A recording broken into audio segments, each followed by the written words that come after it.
Hello everybody, the date is August 22nd and build 27 for Grim Dawn has recently released. In this video I'll be giving an overview of the patch notes, including my personal opinions on the changes, along with a brief overview of the new Shaman mastery. But before I do that, I have a few disclaimers to announce about this video. 1. Spoilers are probable. This entire video is pretty much a spoiler. If you'd like to discover stuff for yourself, analyze changes on your own, don't watch this video. 2. My opinions are just that, opinions. Nothing I say here should be taken as biblical. Your opinions on whether something is a good change or not may differ from mine, and I may very well misstate something about one change, or several, in particular. Finally, I've read through these notes several times, and I've glanced over the Shaman mastery a bit, so I've had some time to articulate my thoughts on everything, mostly the big things. But that being said, I might still be surprised now and again during this run through at a couple things here and there.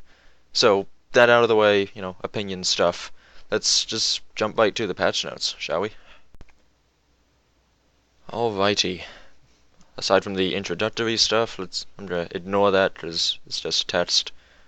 This is all just text, but that's unimportant. Major new features. The final mastery is now available. Of course, they said that when the Arcanist was released. Shaman. The Shaman mastery opens up new opportunities for players seeking the power of lightning, additional summoned minions, and powerful two-handed melee techniques.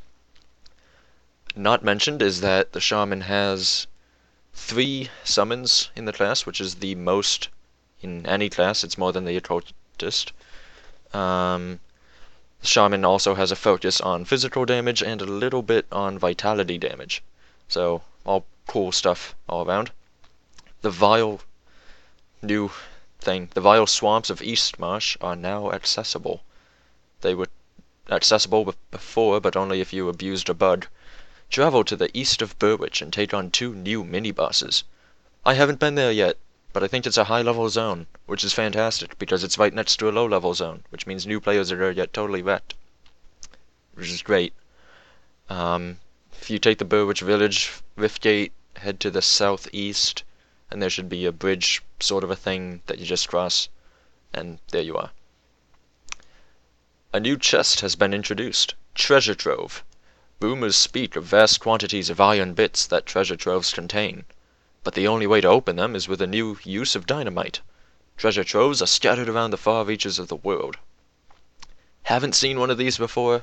I've been trying to keep myself unspoiled from watching the beta tester streams and stuff. Kind of interested to see where this goes, because it feels like it's a great way to get rid of dynamite that's, filling up your inventory by giving you a whole bunch of iron bits by blowing up the trove or whatever. And I guess you can use those iron bits to buy more dynamite from Isaiah Redden in Homestead or whatnot. I don't know.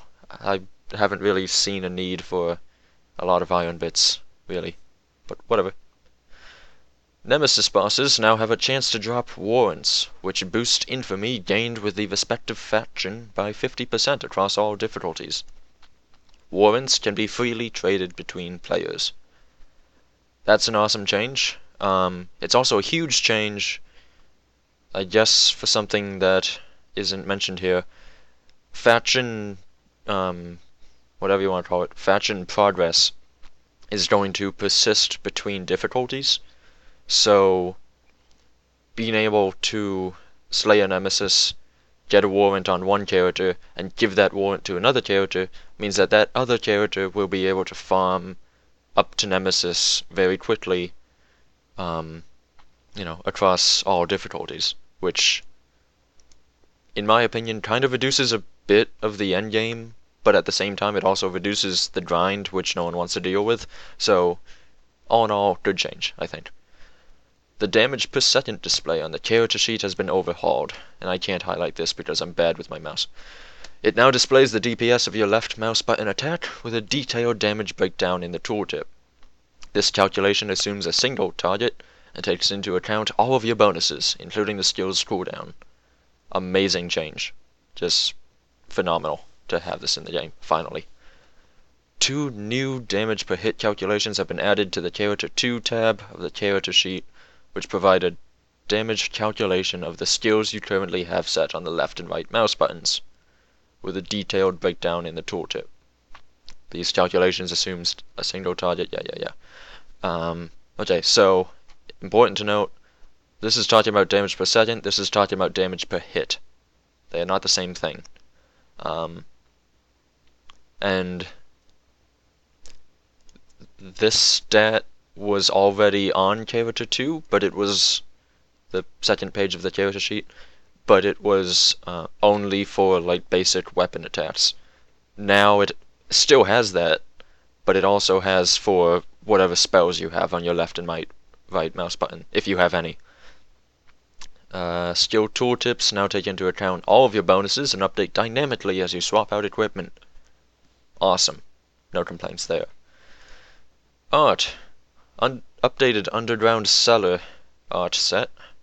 Art adjustment pass on swap environments. Sure, I guess.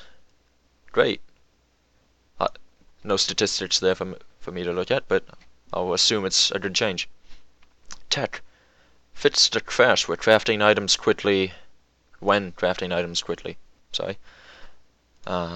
Cool. Fits the crash which could sometimes occur when loading the world. I guess some people couldn't play the game, so that's fixed.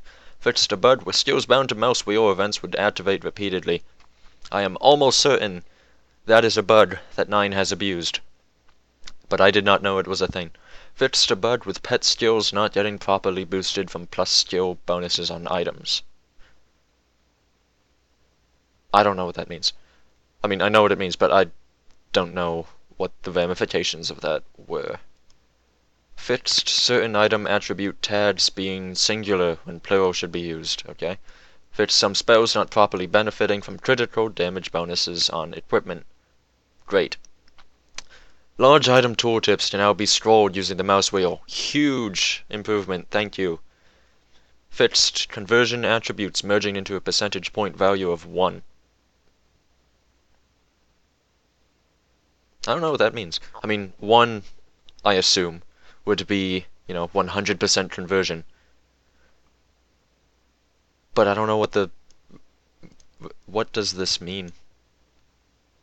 I don't know. But it's fixed, so yay. Animation. Fixed an issue where dual-wielding pistols were clipping incorrectly through female players' characters' offhands. Sure, a step in the right direction, but wielding 2 pistols is just buggy as all hell. But progress is being made. Good stuff. Game. The Globals that have seized Tyrant's Hold have discovered an entrance to the inner chambers. Ooh. Bloodfeast has moved his camp deep inside the fort. Okay. I have some opinions about this. Basically what this is saying is that Tyrant's Hold in Act 3, Chapter 1 is the same, except there's now another dungeon that's supposedly a part of it that Bloodfeast has moved into, which content-wise is amazing. There's more stuff to do. Balance-wise, I don't like this, for a couple of reasons. One, the quest that has you slay Bloodfeast now is going to have you go across a huge amount of, world space, from the Rift Gate to where Bloodfeast is now. I mean, before it was already a huge amount. You had to go through, jagged wastes to some weird forested area, and then to Tyrant's Hold, to the end of Tyrant's Hold, and then you slay Bloodfeast. Now you get to the end of the top of Tyrant's Hold, and then you go inside the dungeon, and then you go through that and you slay Bloodfeast. So all in all, this just means Bloodfeast is going to take longer to farm, which means that the quest is going to take longer to do. So maybe make the quest reward worth more? Or maybe... Here's an idea. Put another boss on top of Tyrant's Hold, get rid of the Bloodfeast quest, make a quest for that boss instead, and then make a bounty to kill Bloodfeast. I just feel like there's too much space and time involved with slaying Bloodfeast, and there's a huge difference farming-wise if you were going to farm Blood Feast, because you would slay Mogera, the Matriarch, who's the, I don't know what you want, the Manticore boss thing in the Jagged Waste, and then there's Ungoliath's the Gloomweaver, and Old Bloodbriar in that forested area. So you have those three bosses right before Tyrant's Hold that, you can farm, and then now Bloodfeast just gets further away from that and there's nothing in between, so I feel like farming-wise in the end game, you would just farm those three bosses and ignore Bloodfeast because it's just too long to get to them. So whatever, that's my opinion. I'm still looking forward to running the new dungeon, but as far as moving the boss is concerned, I'm not sure I'm a fan of that. Okay, increase the spawn rate of Nemesis bosses. Awesome, because I never run into them. Faction reputation has been changed, so that your reputation is not reset across difficulties. Yes, I talked about this earlier. Faction writs are now available at Honored for a high price as a shortcut to reaching Revered. Faction writs increase the amount of reputation you get on that difficulty, or I guess across all difficulties now. Oh, no, I guess it could just affect that difficulty and you have to buy another one in the higher difficulty, whatever. It affects those characters, I think. Writs or mandates, I don't know, whatever. Quartermaster rewards will no longer update on higher difficulties, that bums me out. Higher level faction equipment will be available in the future in the form of blueprints, that bums me out.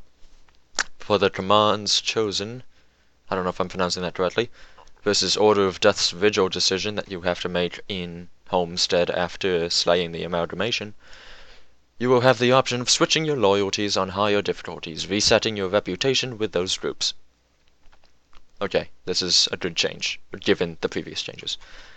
Bounty tables now offer the same bounties to all play in a multiplayer session. Thank you. Now you can run bounties with friends. You couldn't really do that before. It's a little weird. Possessed Archmage's Arcane Shield. Okay, has had its reflect damage percent reduced, but it now scales with level to its original value and the skill deals 8th of retaliation in addition to the reflected damage.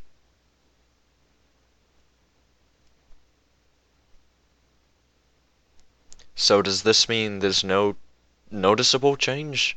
And just like kind of an under the hood mechanical thing? Other than, 8th of retaliation. I don't know, that's interesting. Bolvar the Bloodbinder now has a more pronounced animation, thank you, when casting his Chaos Barrage. But the skill launches more projectiles, no thank you. Bolvar needed to be fixed, it was very obvious. I don't think this is the fix that does it. The problem with Bolvar is that his Chaos Barrage attack, meant for ranged characters, will sometimes be used on melee characters that are getting into range to attack Bolvar. And if Bolvar uses this skill on a melee character, that melee character is basically instantly dead and there's nothing you can do about it. Having the pronounced animation helps, I think.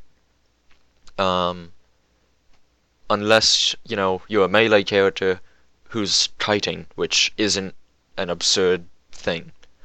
I think what would fix this in general, or would help with fixing it, and I suggested this to a couple of the beta testers, only have Bolvar cast this when he is under a certain percent of his health. Because at that point, characters would likely to be within their, the range at which they'll be attacking. Getting damage up on the boss. And so if they're a melee character and they pass this point, he still won't use it. But if they're a ranged character and they pass this point, then Bolvar will use this skill. And I think that will help overall with not just exploding melee characters against Bolvar. But this helps. This doesn't. I I can't wait to see my screen fill up with a ton of chaos projectiles, but yeah, whatever. Nathaniel and his goons, obviously putting them in a bad light, for the Burn the Taken quest, have had their damage reduced. Thank you. Order of Death's Vigil Dreadlords now summon Revenants less often, and use their Vitality Tendril attacks with significantly reduced frequency. This isn't the fix we needed, but it's the fix we deserve, apparently. I don't see why this is a thing. That wasn't necessary at all. This isn't the problem. It's not the frequency at which Dreadlords use that attack, it's the fact that that attack does an absurdly high amount of damage. Having it cast once is too much with the damage it does. But all in all, a step in the right direction. I would like to see this return to its original frequency and maybe 30%, 40% less damage, but here we are. Maybe in the future. Increased the threat of various Command's chosen spawns, so that they better compete with their Order of Death's Vigil counterparts. Thank you, I think. We'll have to see what the damage is with that, but I think that's a step in the right direction. You can now ask the Chosen and Order emissaries about the equipment their respective factions offer. Doesn't mean you'll get an answer, but you can ask. Okay, good change. The Bladesworn Talisman is now offered by the Devil's Crossing Quartermaster instead of the Black Legion Quartermaster. This is great for people that don't already have that, because when they moved this... by the way, this is talking about the recipe, not the actual relic itself. When they moved the recipe from drop tables to Quartermaster, and Black Legion Quartermaster, which we can't access, or we can't get the recipes from yet, when they made that change, people that didn't already have this recipe couldn't get it. Now you can get it. Congratulations. And you can get it earlier, I think, which at come release, when we do have full access to this Quartermaster, being able to get this relic earlier, I think, is still a good change. Quest, an old threat. This is, the Kill the Cronley quest. Outlaw lieutenants are no longer required targets for this quest. Thank you. It doesn't actually change anything, but thank you. The quest can now be turned in retroactively if you have slain Darius Cronley before accepting it. Sort of thank you, I guess. I feel like that was already a thing. I feel like you could retroactively turn it in. Whatever. Quest, disarming the enemy. This is blowing up the forges. The quest is now retroactive if you destroy at least 3 forges during a single session prior to accepting the quest. Thank you. Bounty Manticore Eye has been replaced. I'm going to reread this. Bounty Manticore Eye has been removed, with a new bounty taking its place. Cavern Crawlers in the Mountain Deeps. I don't know what a Cavern Crawler is.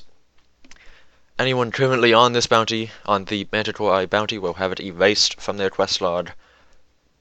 Much needed change because that bounty was impossible. Increased drop rate of the Depraved Sanctuary Key. Thank you.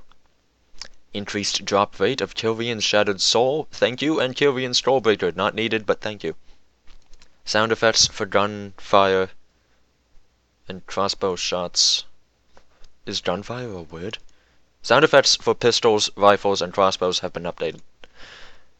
So, good. I've heard mixed opinions about crossbows, but I've heard that everything else so far has been good on that front. Itemization. Duplicate unique items. This is only for uniques. It doesn't affect, rares or magics or anything else.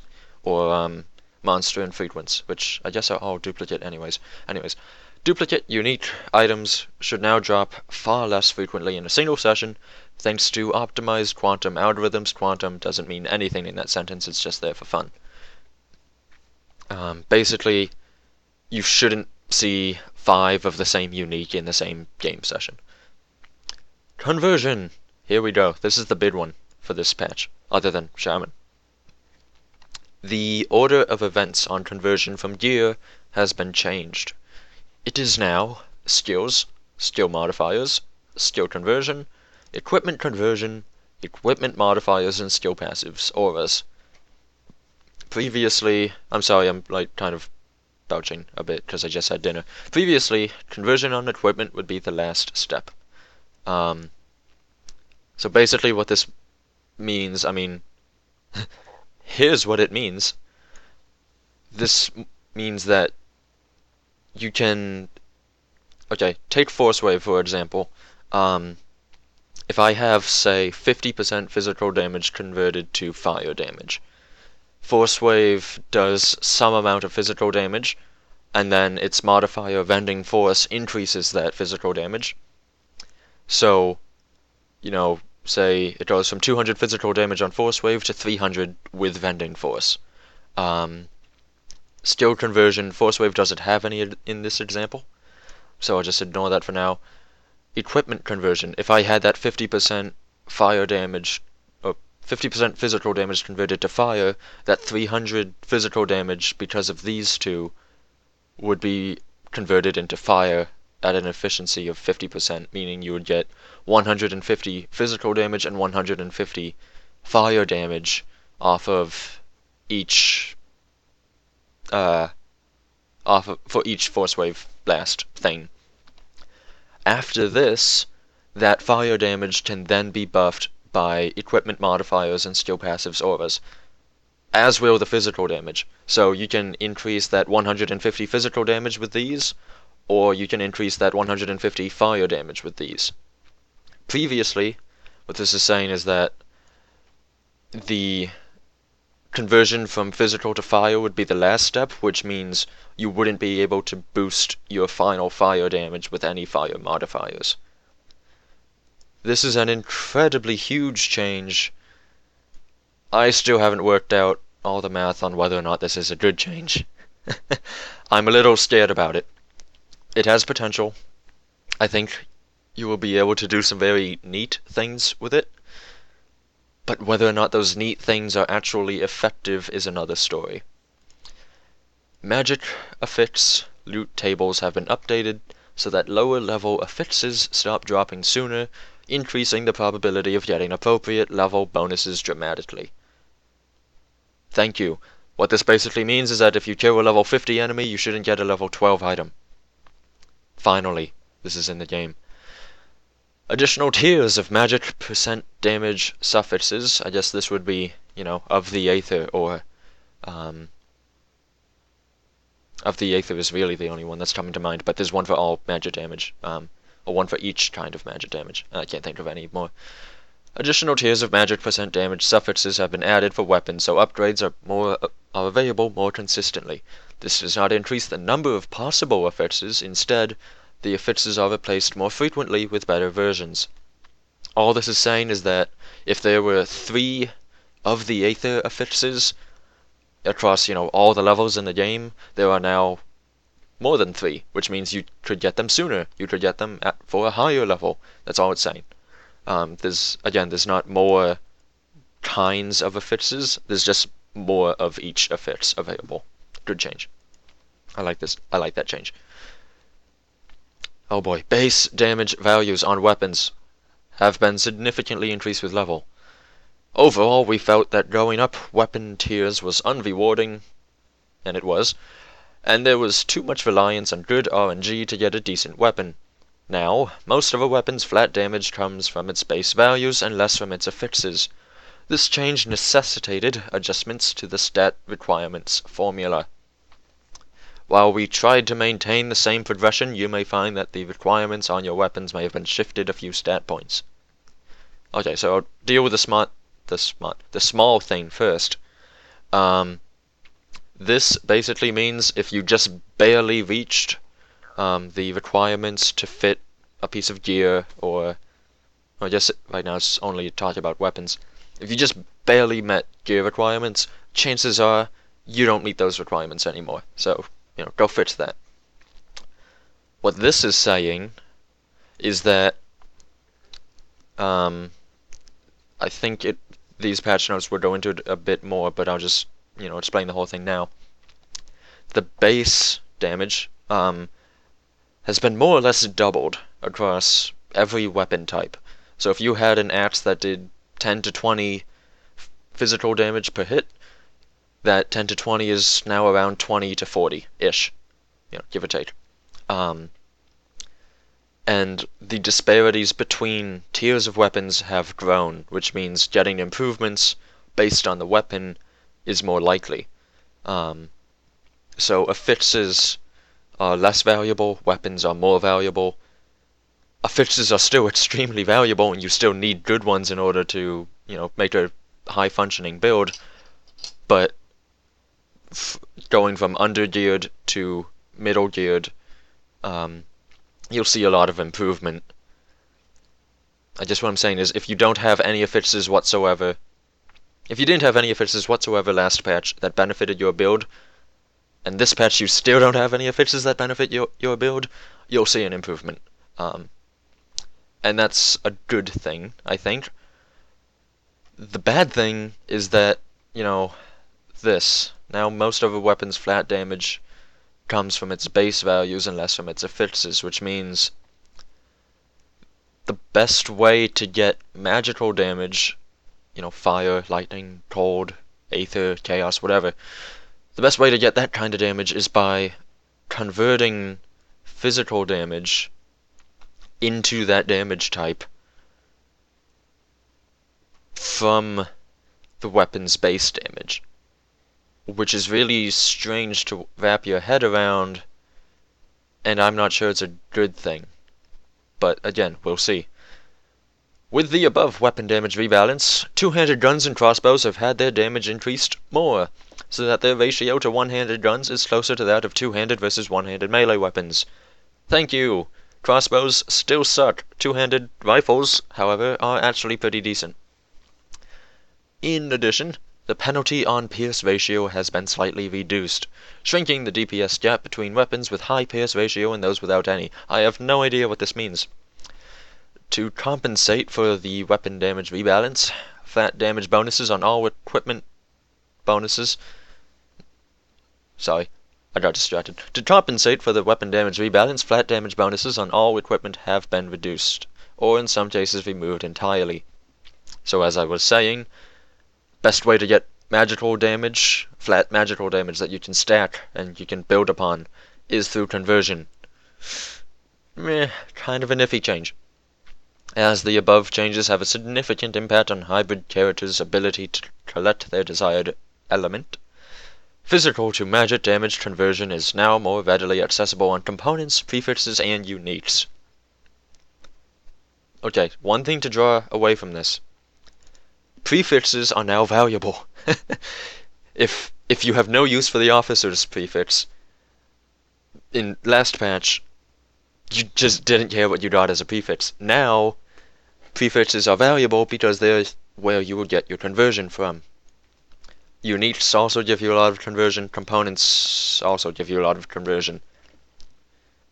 This is an interesting change. I liked this, the prefix part, but I'm still not sold on conversion. Armor values have been significantly increased with level to provide reasonable protection against incoming damage. Heavy armor in particular should be better at absorbing hits from non-bosses. Armor requirements have been recalculated based on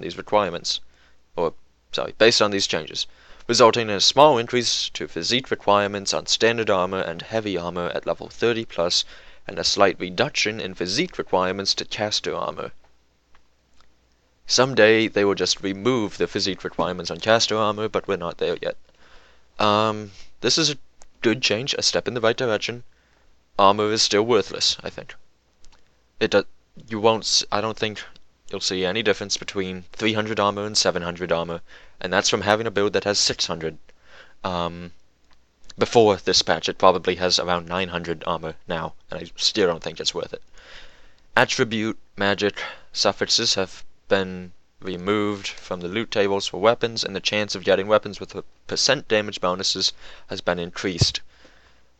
This is stuff like of the eagle and of the bull, that sort of thing. Magic rarity, not magic damage.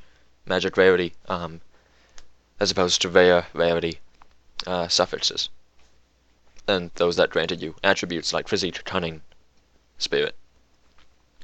Health I suppose should still be available, though I don't know if you can get health and energy on a suffix on a weapon, but whatever. Caster implements. Okay, I'm going to highlight these two at once. Caster implements to now vol plus skill prefixes. Magic class prefixes have had their percent damage bonuses increased. Caster implements now also have base percent damage bonuses. Holy smokes, caster daggers and scepters are absolutely amazing. Go craft the crap out of them. Shield damage has been increased to match the increase for melee weapons. Physique requirements slightly increased at higher levels. Shield fans rejoice, particularly if you are using the soldier mastery. Percent attack damage converted to health, lifesteal, bonuses have been reduced, and in some cases removed or replaced, on all equipment. In addition, it no longer scales above 100% weapon damage on skills. EX 20% lifesteal with 200% weapon damage would still be 20%, not scaling up to 40%. This change, I like. This change, I want to uninstall, but I really don't because everything else is awesome. This is not a good change. I don't like it. It's not fun. Just put it back. Item pets. Innate damage / life scaling with level. Reduced in accordance to B27 changes to occultist mastery summons. And they go on to say that this was supposed to be in B27, but it didn't happen. I'm confused with this because what this is basically implying is that pets you get from items are being nerfed so that they're not better than pets you get from skills, but Hellhound was already the best pet, and it trumped, all the other pets you could get with items, and now they're nerfing the item pets, so I'm not sure that this is a good change at all. I'm not seeing where it's coming from. But whatever, we'll see how it plays out. Epic items. Epic. Many granted item skills have had their cooldowns reduced and stats improved. If there's some skills that I'm gonna have so much fun with. Reduced plus skill bonuses on various epics. Now, there are some skills that I'm not gonna have so much fun with. Chains of Anguish increased cooldown on the skill to 60 seconds. Thank you. And reduced resistance penalty to 50. Wait, what was it? I thought it was 50%. Huh. Whatever. Black Grimoire, if I'm not pronouncing that. Removed bonus to physique and pet percent health bonus. Reduced pet percent damage bonus. So basically, screw you if you use this item. Death Ward removed the unintentionally high cold damage bonus. Good night, sweet prince. Falcon's Claw. Plus skill bonuses replaced with bonuses to Shaman skill. Originally this gave you +2 to the modifier to Stunjats, I can't remember its name, and +1 to Stunjats itself. Now, I guess it gives +2 and +1 to some Shaman skills. Guardsman's Defender added +1 to Blitz. Sure, I guess I like that. Hulking Lead Guards. Added percent trauma damage bonus. Physique reduced to 25. I don't know what it was originally. Percent armor and flat physical damage removed. The chance to activate Earthquake has been increased to 5%, it was 2%, and the values on the skill have been updated. Jewel of the Royal Crown reduced health bonus. That's a much needed change. This is a ring, and the health bonus is 340 health, which means you could get 680 health off of your rings, which was very strong. Scythe of Tenebrae, I don't know how to pronounce that. Replaced cast speed bonus with cooldown reduction. I made this change happen, you're welcome.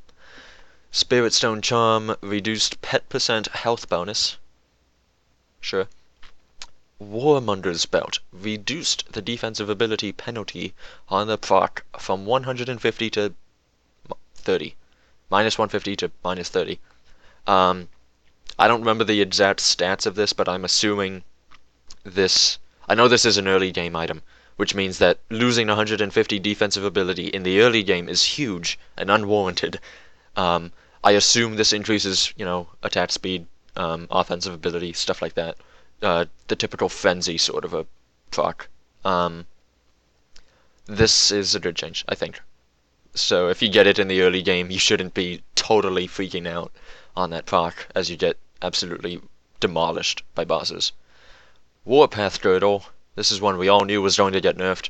Replaced physical damage bonuses with percent bleed damage and percent trauma damage. Reduced attack speed to 4%. It's a nerf. It's a much needed nerf. People are bound to be upset, but this is needed. Wormclaw. Reduced pet percent defensive ability. Reduced pet percent defensive ability bonus. Thank you. Replaced percent acid damage with 50% pet fire damage. No one is going to use that, ever. I mean, they weren't using it before. They're still not going to use it. Updated several item skills.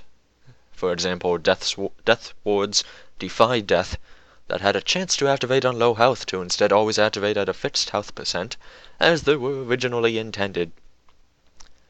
Much needed change, and I am so happy about this because just yesterday I was theory crafting, stacking a bunch of these items so that I could never die.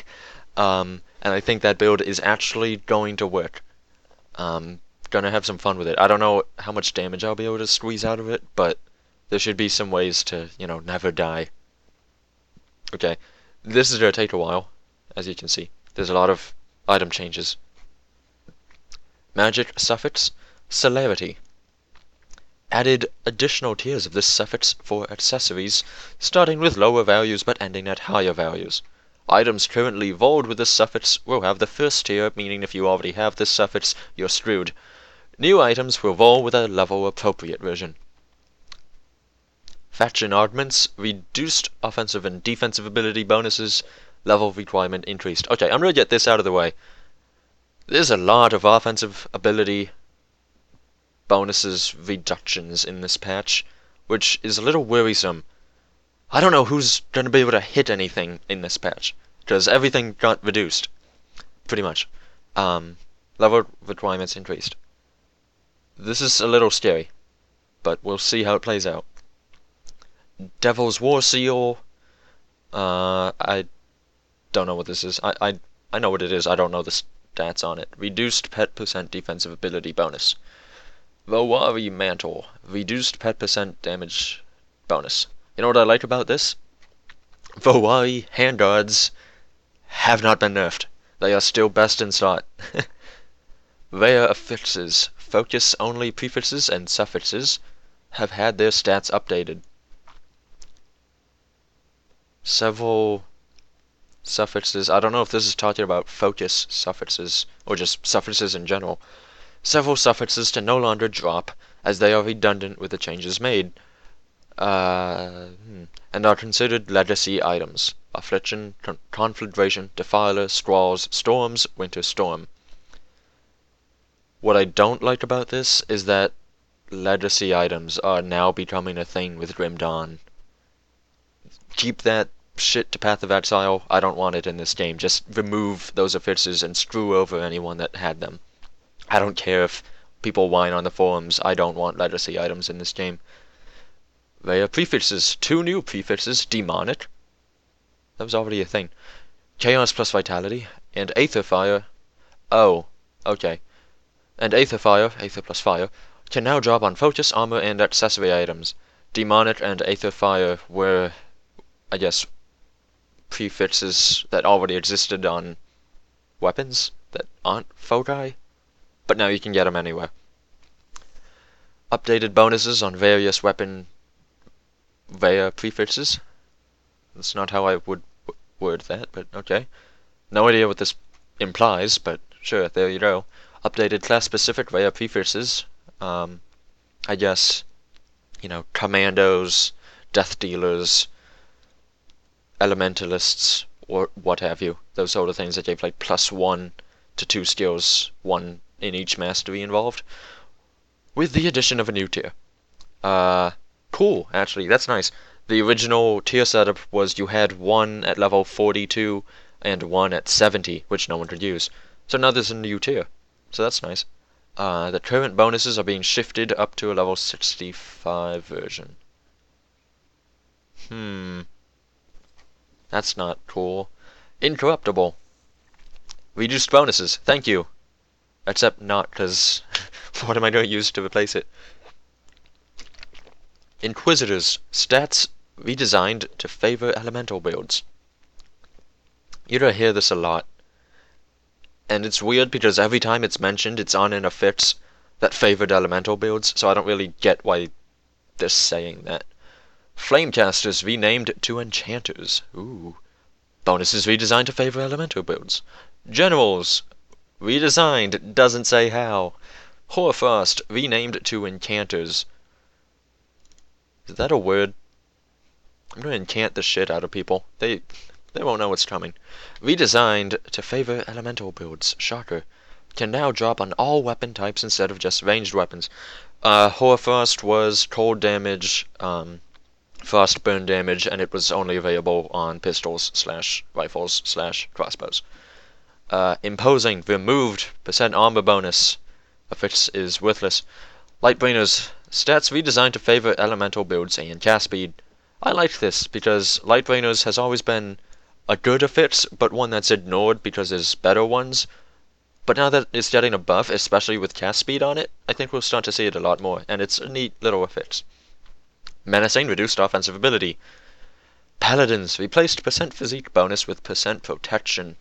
Increased retaliation chance to 5%. No one gives a damn about this, I think, but this is interesting. So now you can stack a ton of Paladins gear and just never take damage. Fantastic. Renegades, reduced offensive ability. Resonant, stats redesigned to favor elemental builds. I wonder if they reduced offensive ability on Resonant. I'm pretty sure there's some on there, but who knows. Savage, renamed to Relentless. Awesome. Sandstorm, stats redesigned. Seraphim, reduced defensive ability. Stonehide, removed defensive ability. Stonehide is just that one affix that should just be deleted at this point. It keeps getting worse and worse. Stormheart. This prefix can now drop on all weapon types instead of just ranged weapons. Stormheart gives you a chance to strike enemies with a lightning bolt, and also gives you, plus lightning damage and that sort of thing. This is an amazing change, and I can't wait to break a ton of builds with this. Thunderstruck. Reduced offensive ability.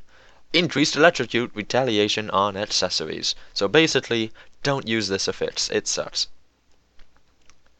Tyrants. That wannabe officers that has always been a little bit worse than officers. Reduced percent damage reduction and removed offensive ability, but increased stunning bonus, so now it's even more worse than officers. Via suffixes. Okay, we're done with the prefixes. Okay, we're done. Consolidated some weapon suffixes. Conflagration, Defiler, Shattering, Torrents, and Wildfire. Now give a bonus to absolute damage and to damage over time. Whoa. Affliction, Hurricane, Squalls, and Winter Storm can no longer drop on weapons and are considered legacy items. Again, with legacy items, for those who are curious, I have these 4 affixes up. Here's Affliction, here's Hurricane, here's Squalls, and here's of the Winter Storm. This is what they looked like in B27. I guess I wouldn't imagine these stats would be changed since they're just no longer dropping. So if you have these, good for you. If you don't, you can't get them. I just figure, remove those affixes. Why bother? Replaced the plus skill bonuses on the following armor suffixes. Armormaster's Flurry. Is it actually Flurry? I feel like it's Fury, not Flurry. Destruction, Dreed's Gaze. Wait, replace? Okay. Maven's Wit, Olorin's Wrath, and Soleil's Malice. It doesn't say what it replaced it with, but they've been replaced. Be sure of that. Increased chance of generating rain-only suffixes on rings. Added 5 new suffixes for rings with plus skills. Armormaster's Flurry, Destruction, Dreed's Gaze, Olorin's Wrath, and Soleil's Malice. Basically, you can get these affixes on rings now, is all it's saying. You know, you could get them on armor, now you can get them on armor and on rings. I don't think they've been moved from armor to rings. You can just get them anywhere. Fallen Skies and Nature's Bounty have been split off into an armor-only version and a rings-only version. This happened a while back with other affixes, stuff like Drain Howl, for instance. The rings-only versions tend to be better than the armor-only versions, but, armor-only versions are still sometimes worth having. This change is retroactive, so accessories already rolled with these suffixes will be shit. But new accessories, except rings, will not roll these suffixes. Wait, so... Huh. Oh, great, more legacy items. Fantastic. This part is basically saying, if you have any of these, either of these affixes on an amulet or a medal, you get to keep it! But you can't get it anymore! Congratulations. I'll Bray whatever's focus. The suffix now only drops on rings. Anomalies, this would be of anomalies.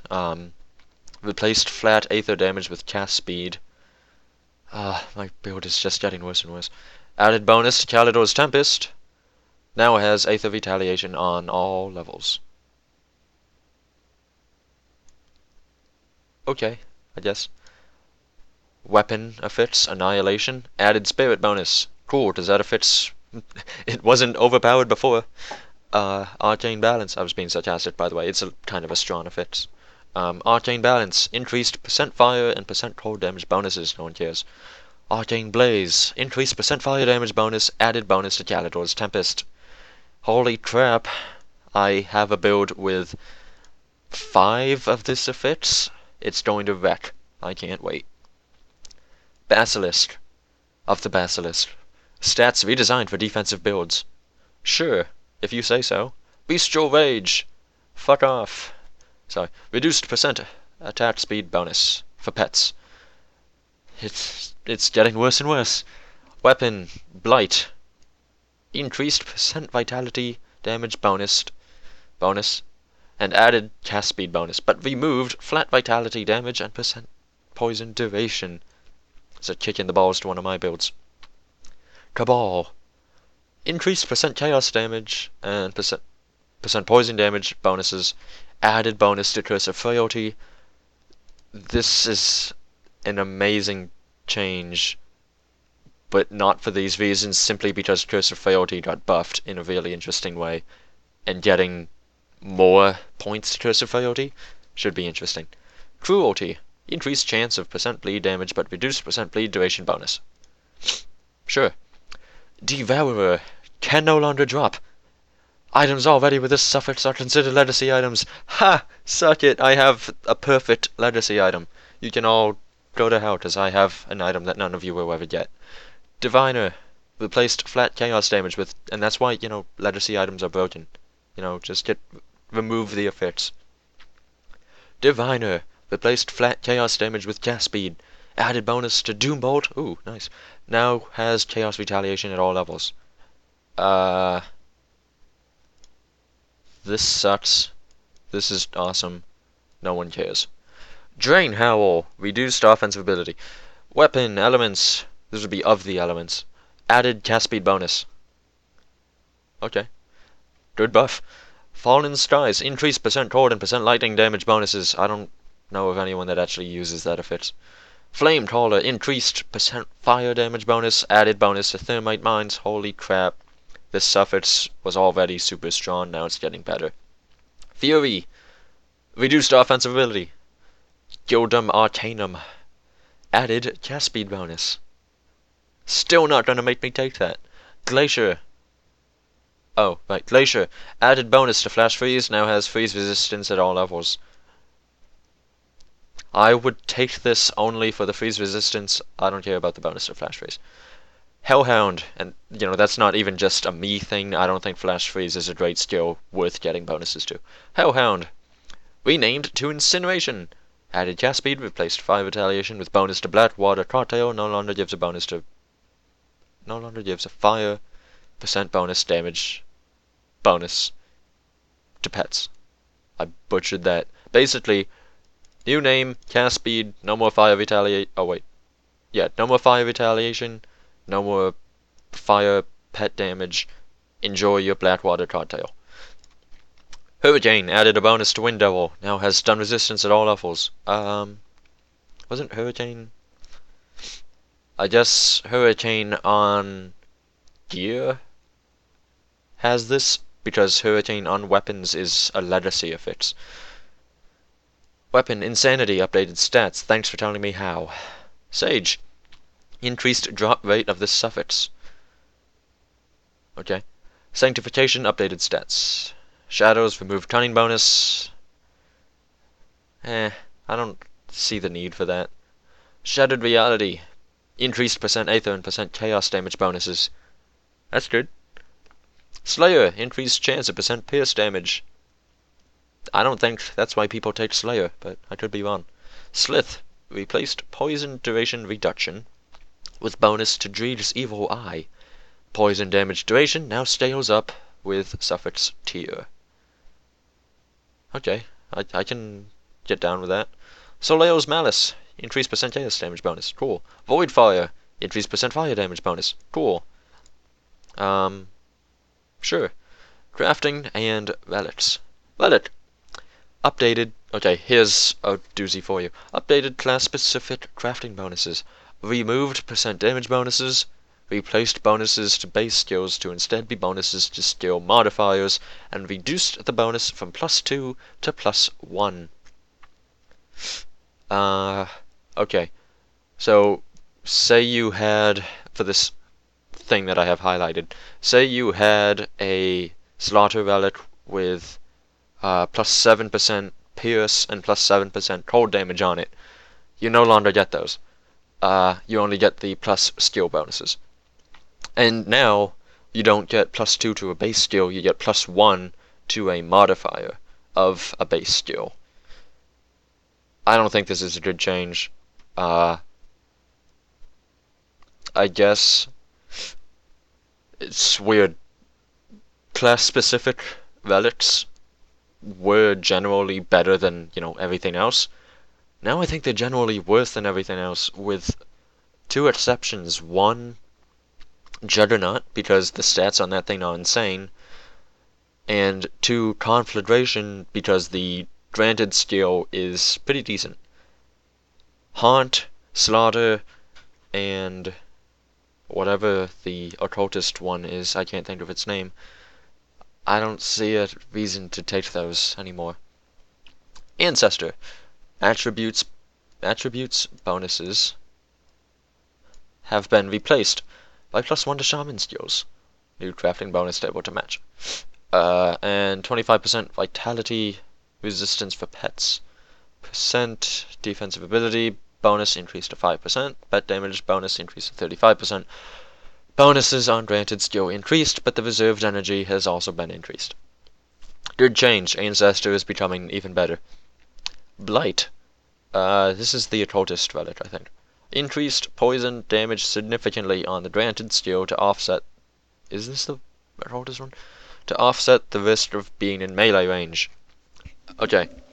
When I first read this, my reaction was that this relic is still total ass. Upon thinking about it, I've determined that this relic is still total ass unless you're using one build in particular, and I won't tell you what that build is. Figure it out for yourself. Desolation. This relic's effect can now activate off of any melee hits taken rather than at low health. Cooldown reduced significantly. It's still shit. It's still a terrible relic. Rampage. Reduced offensive ability bonus on this relic's triggered effect to 40. Sure. Savagery. Renamed to Savage. Saving character space. Reduced pet percent damage and health bonuses. Bonus to all shaman skills removed and crafting bonus table reverted. Huh? Okay. Whatever that means. Any crafted savagery relics will retain their current crafting bonuses. Great legacy items. The Stormhound has learned to cleave its enemies with storm claws. Awesome. Cooldown and energy cost of Summon Stormhound increased. This is awesome. This ability to cleave. This sucks. Relic. Zeal. Chance to activate this relic's effect increased. Thank you. You've made it broken, but I'm going to enjoy it while it's broken. Crafting. Reduced crafting cost of magic quality blueprints. I guess from 3225 to not 3225. Oh wait, was it 3250? I don't know. Basically, whenever you wanted to craft a magic item to try to get a double affix green item, you can do so cheaper. But iron has never been the limiting factor for this. It's always been iron. I'm just kind of said something totally stupid. Iron has never been the limiting factor for this. It's always been scrap. So, I don't know. Sure, I guess. Fine. I guess this is more beneficial in the beginning of the game, but it doesn't make an impact on the end of the game at all. Crafting. Reduced crafting cost of Explorer's Tunic, Explorer's Trousers, and Guardsman's Breastplate. Crafting. Increased item level on rare crafted armor. Stats and requirements increased accordingly. The blueprints will continue to drop at the same level so that you have a chance to acquire the blueprints well in advance of when the armor is useful. This change is retroactive. I think this is a good change. I assume people will wind up on the forums whining about this part, how they got a blueprint that they can't use yet. Sucks to suck. Just deal with it. Crafting. Improved bonuses on Brutal, Great Axe, Brutal, Carver, and Adept's Wand and Scepter, rare blueprints. Crafting replaced percent attack speed on Ranger's Ribbon and Badge, Ranger's Ribbon and Ranger's Badge, with Pierce resistance, so now there's even less of a reason to craft those.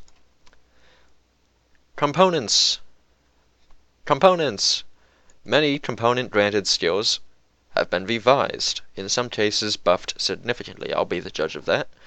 More are now spammable to offer up new options to casters of various elements, while others have had their cooldowns reduced. Chaos Strike is now a teleport akin to Nightblade's Shadow Strike. Don't get confused by the word teleport here, because it's not a teleport. It's a jump from one location to another, but you can still be hit, you can still be affected by crowd control. Same thing as Shadow Strike, I think. If they have given us a teleport, holy crap, I'm going to abuse the crap out of it. Lightning Strike has been replaced with Lightning Nova. Go throw a party. If you're on the forums, everyone has wanted that change. Components updated sell values on all components, with higher level components being worth significantly more than entry level components. Basically, sell all of your polished emeralds and get rich. Weapon components can now roll cast speed as a completion bonus, but we reduced percent attack speed bonuses to 4% because reasons. Most components previously restricted to melee weapons can now also be applied to shields and caster offhands, i.e. Amber, Coldstone, etc. Thank you so much for making that change. All components previously restricted to guns and crossbows can now also be applied to caster offhands, i.e. flint core bolts. You heard it, right? You can put some bullets inside your little skull on the side. That's not my joke. One of my friends told me that. If you think about it thematically, doesn't make sense. If you think about it functionally, this is a good change. Chains of Olorin and Hallowed Ground, here it comes guys, have had their completion bonus tables redone. They now generate +1 to 2 skills from a mastery. All non-mastery bonuses can no longer be generated. +1 to mastery bonuses have been replaced with the new +1 to 2 skill bonuses.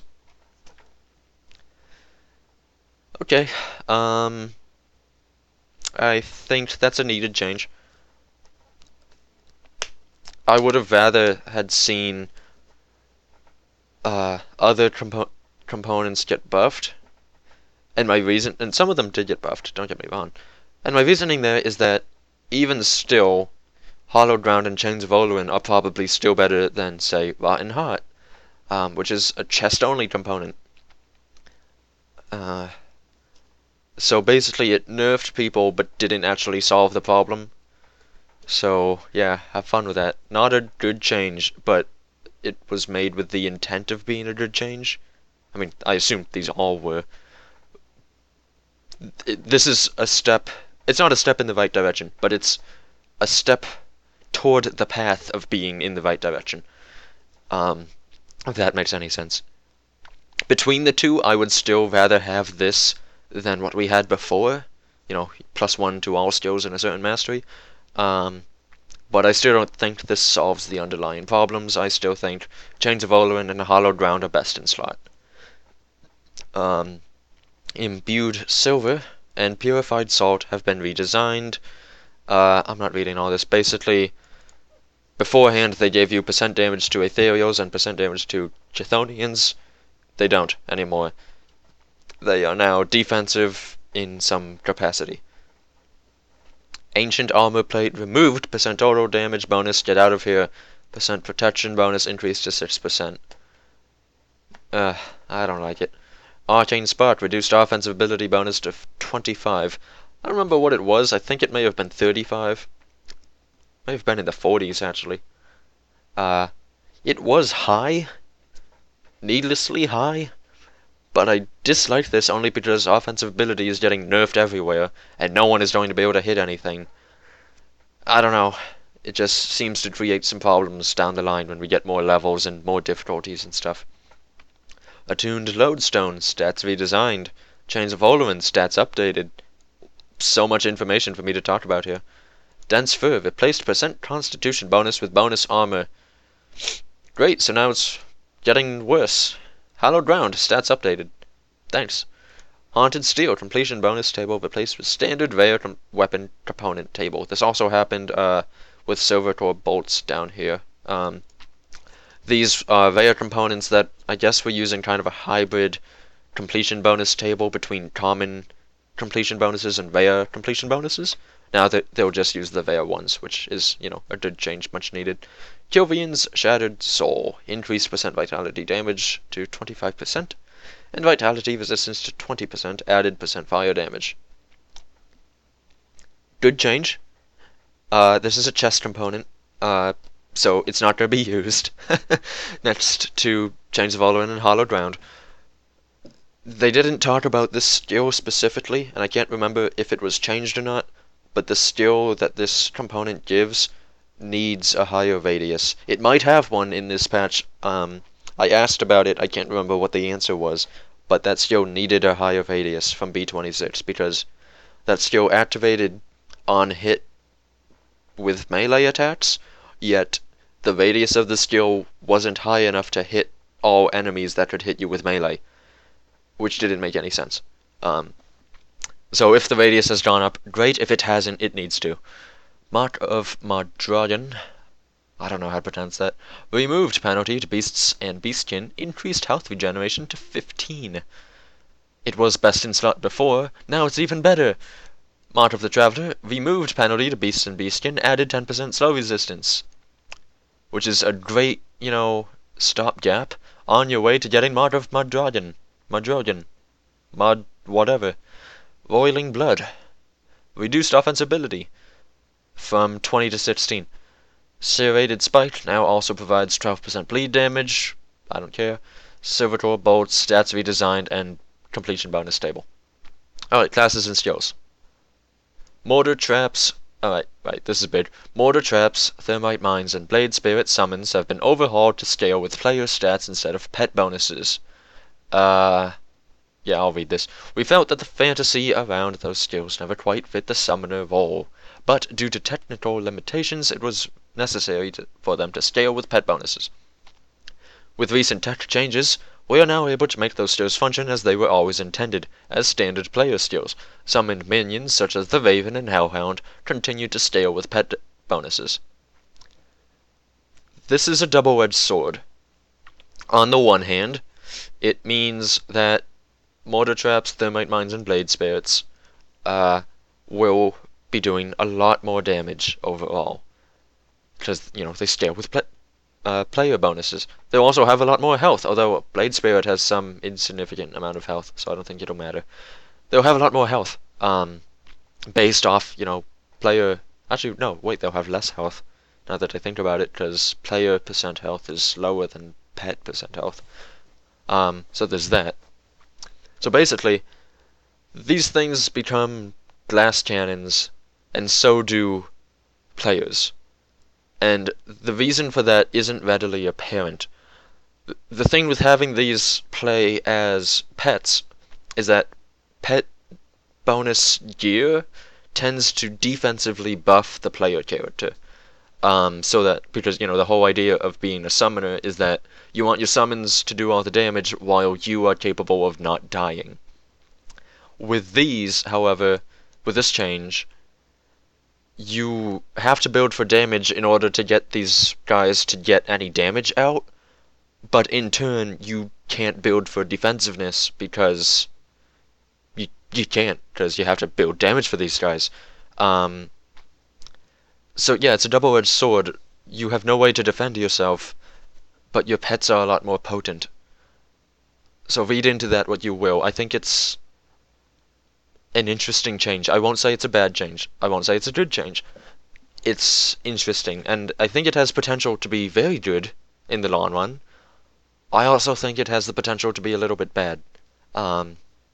So this is one that I will definitely keep an eye on.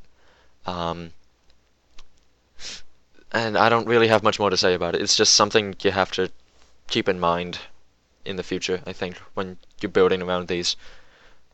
Damage over time from multiple sources, i.e. poison damage on weapon, and from Dreed's evil eye on the same target, no longer suffer from diminishing returns and now deal full damage. Last patch, the way it worked was the highest damage dealing dot. I'll just abbreviate it. The highest damage dealing dot would function at 100% efficiency. The second highest damage dealing dot would function at 50% efficiency. Third highest, 25%. Fourth highest, 12.5%. So basically, there was no reason to stack dots. Now there are, and you can blow people up if you have a whole bunch of dots. In reality, I don't think dots are competitive yet with just raw damage, but they're getting there, and I'm glad to see that this is something that is being changed with like each build, and it's being significantly changed. Like there's mechanical changes going on with the way dots work. So it's definitely under the radar to make dots more competitive. I don't think this gets them quite there yet, but it's close. They're very close. A new damage multiplier, this is huge, has been added for transmuters. This modifier is multiplicative with other percent bonuses, which are normally additive. Most transmuters have been rebalanced with this new mechanic. So basically, beforehand, on a transmuter, say, I don't know, what's a good one? Wrath of Adrivix, whatever it is, for Calidor's Tempest.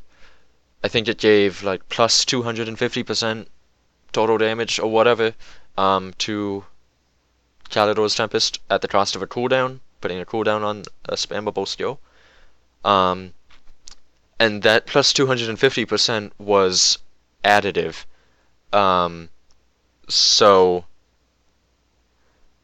like, if you already had 600% damage, it wasn't actually a huge increase, right? Now, however, the bonuses are multiplicative, and I took a peek. Wrath of Adrivix. I've totally lost my train of thought. Wrath of Adrivix has a 100% damage multiplier, which means you do double damage when you use the skill, which is an absurd amount of damage. Other things have, kind of minor increases, multiplicative increases at least.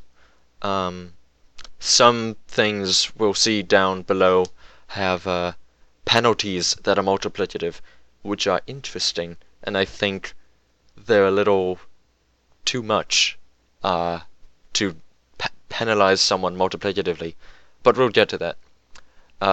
Fixed an issue where plus skill bonuses to skills with weapon damage would not properly apply the weapon damage of the increased skill rank. As skills were balanced around this bud, some skills have had their percent weapon damage values adjusted at ultimate skill ranks. I read this and this is just funny to me. I don't think it actually means anything in practice, but it just means everything is now performing as it should. Alright, so now we can actually talk about the 5 classes we've had before. Soldier, Field Command. Increased offensive and defensive ability and percent protection scaling with rank, because this skill wasn't absurd enough on its own. Blade Arc. Animation speed increased and energy cost reduced. Oh man, thank you. Clean Sweep. Rebalanced to use new damage multiplier, removing the percent damage bonuses. So yeah, it multiplicatively increases your damage of Blade Arc.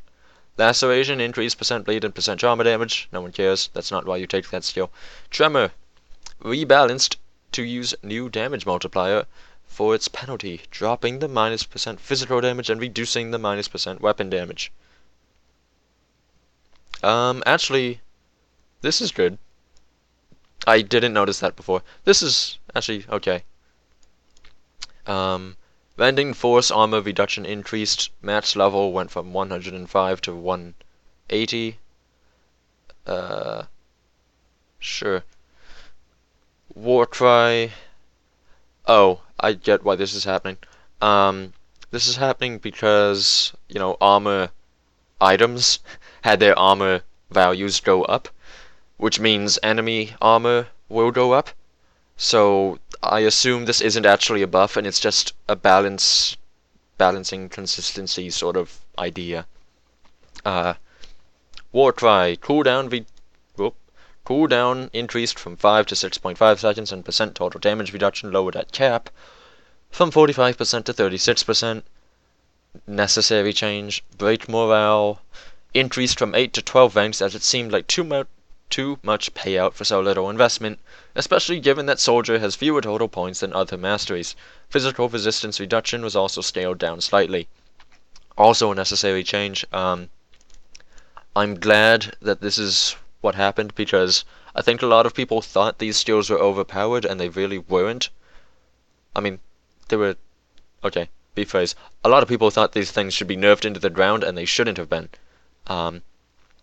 They were slightly overpowered, I guess. No, certainly, they were definitely slightly overpowered. This balances them out, and it keeps the things that shown about these skills still shining, while making sure that the skills perform well overall. So good change. 2 good changes. Military conditioning added a physical damage bonus. Holy crap. This skill is easily the best one in the Soldier Mastery. Cadence and Deadly Momentum have been trimmed back to compensate. Yes to Cadence. Deadly Momentum, just leave it where it was, please. Cadence added an energy cost and reduced physical damage scaling with rank. Eat it. Deadly Momentum reduced flat physical damage scaling with rank. Ugh. I'm saying that, and I thought that skill was overpowered when I first noticed, when it was first changed. Having used it, I don't think it was overpowered, but now it's been nerfed. I'm not a fan of this. I'm a fan of this, I'll tell you that. Depends on how high the energy cost is, though. That should be a little limiting, but whatever. Skills affected by all zones chosen can now be properly respect as long as at least one remains learned. Yeah. That's a mechanical thing, which, in an ideal world, I don't think this would be an issue. But I assume this was just like a mechanical issue that they overcame.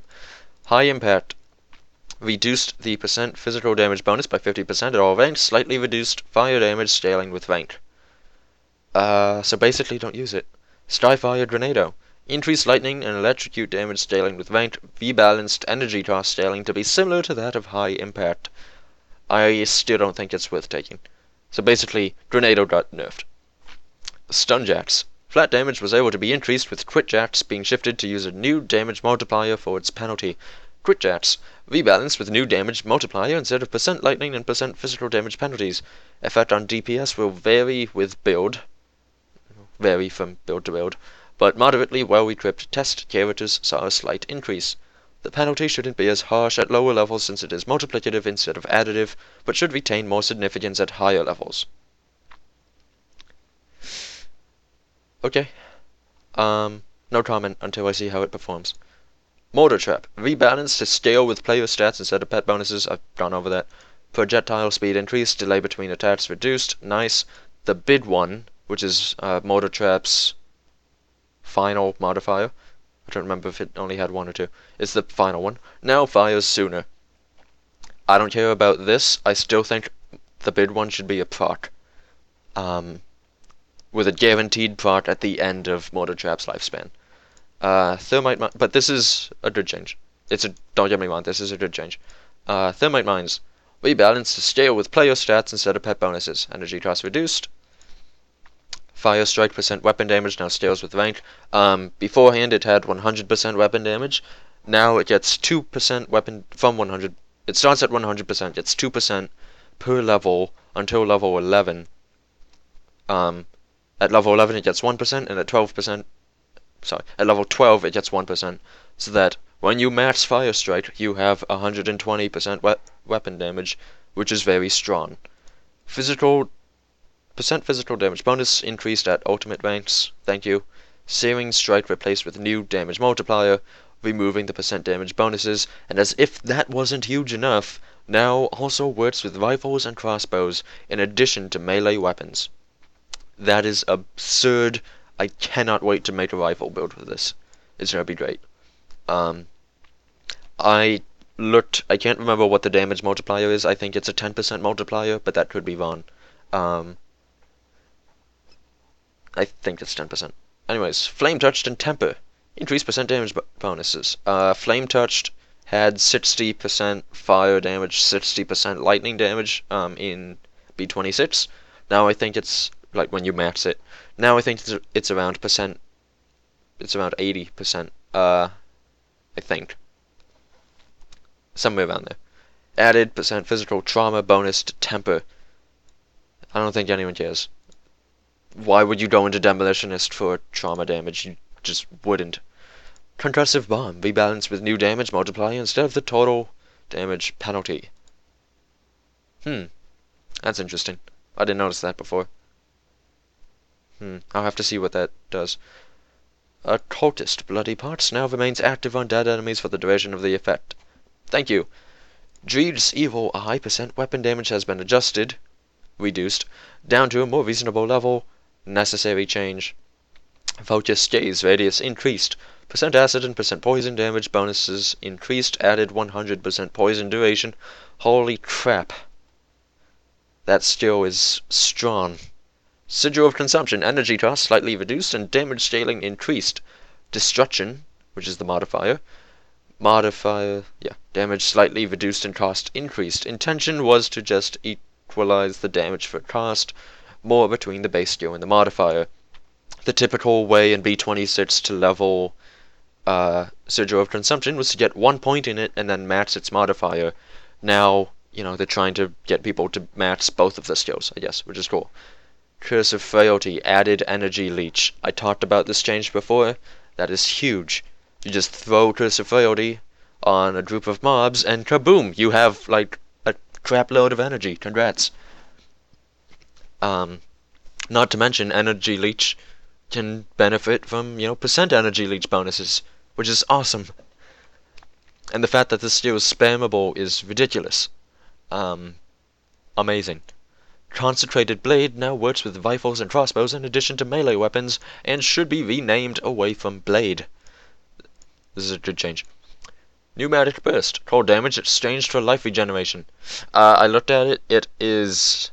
how much is it? 3 at level 1? Or maybe 1 at level 1. And 25 at level 12, which means at max rank you get 30% of your health restored and 300 health, which is nice, over the course of 12 seconds. Night's Chill added poison resistance reduction. Good change. Nightfall, this is Shadow Strike's final modifier. Added percent weapon damage and increased cold damage. Holy crap. I can't wait to use that. Blade Spirit rebalanced to scale with player stats, yeah. Energy cost and cooldown reduced significantly, thank you. Now you don't have to get 26 out of 16 investment in Blade Spirit in order to get like 2 or 3 Blade Spirits out at once. You can just do it. Phantasmal Armor. Increased armor and energy leech, scaling with rank. Nice. Focused Throw. Added additional blades, increased percent pierce damage and percent life leech. This is cool because the thing that stands out to me with this was a mechanical issue that they weren't able to do, but now they're able to do it, which in the long run means that modders will be able to modify projectile count, which is awesome. And all around, this is just a good buff for Focus Throw, I think. It doesn't make it overpowered, but it does make it better. Fix an issue with Armor Master's Blade Burst not dealing percent weapon damage. Rejoice. There's just a little bug. Nidala's Hidden Hand updated tooltip to correctly state that pierce damage is converted to acid, not poison. This was a display issue only, so you won't actually notice any functional change with that skill. Weapon pool skills have been adjusted to promote pierce a little more over Blade Masters just going for straight physical damage modifiers, especially with the boost to base physical weapon damage this build. Thank you, I've been wanting so much to make a pierce Nightblade, and it just wasn't happening because of that, but now it will. Thank you. Arcanist. I'll raise whatever Aether Ray. Damage and energy cost increase slightly. Percent critical damage bonus move to Disintegration. You heard it here first, folks. Aether Ray officially sucks. Disintegration. The percent weapon damage bonus on the skill was not properly scaling with weapon damage and has been removed. This change has a minimal impact on Aether Ray's damage. So basically, yeah, there's no more weapon damage on it, and when there was weapon damage, it wasn't working anyways, so you shouldn't notice a change. Arcane will increase total damage bonus by 10% at all ranks. The skill now activates when below 70% health. The important thing here is this. This is just like added flavor to make it even more amazingly better. This is now a good skill. It wasn't good before, now it is. In my opinion. Istrandra's Elemental Exchange and its modifiers have been revised. And then they don't tell you how. But take it from me, this skill line, once moderately bad, is now very good. Invest in it, trust me. Calidor's Tempest, rebalanced with new damage multiplier, removing the percent damage bonuses, and that damage multiplier, as I mentioned before, doubles the damage you do on Calidor's Tempest, which is awesome. Maven's Sphere of Protection has turned into a toggled buff, because it was overlapping with Mirror of Ariocrates, whatever, and also given the preponderance of active skills on Arcanist, whatever. Good use of this word, I like it. The stats have been adjusted based on the ability to have it always on. There's some interesting stuff with it. The new stats, it's not just like some stuff got decreased, some stuff got increased. There's some mechanical things going on there that I think people could either suffer from or take advantage of, which in my opinion is great. I love being able to take advantage of, unique mechanical things.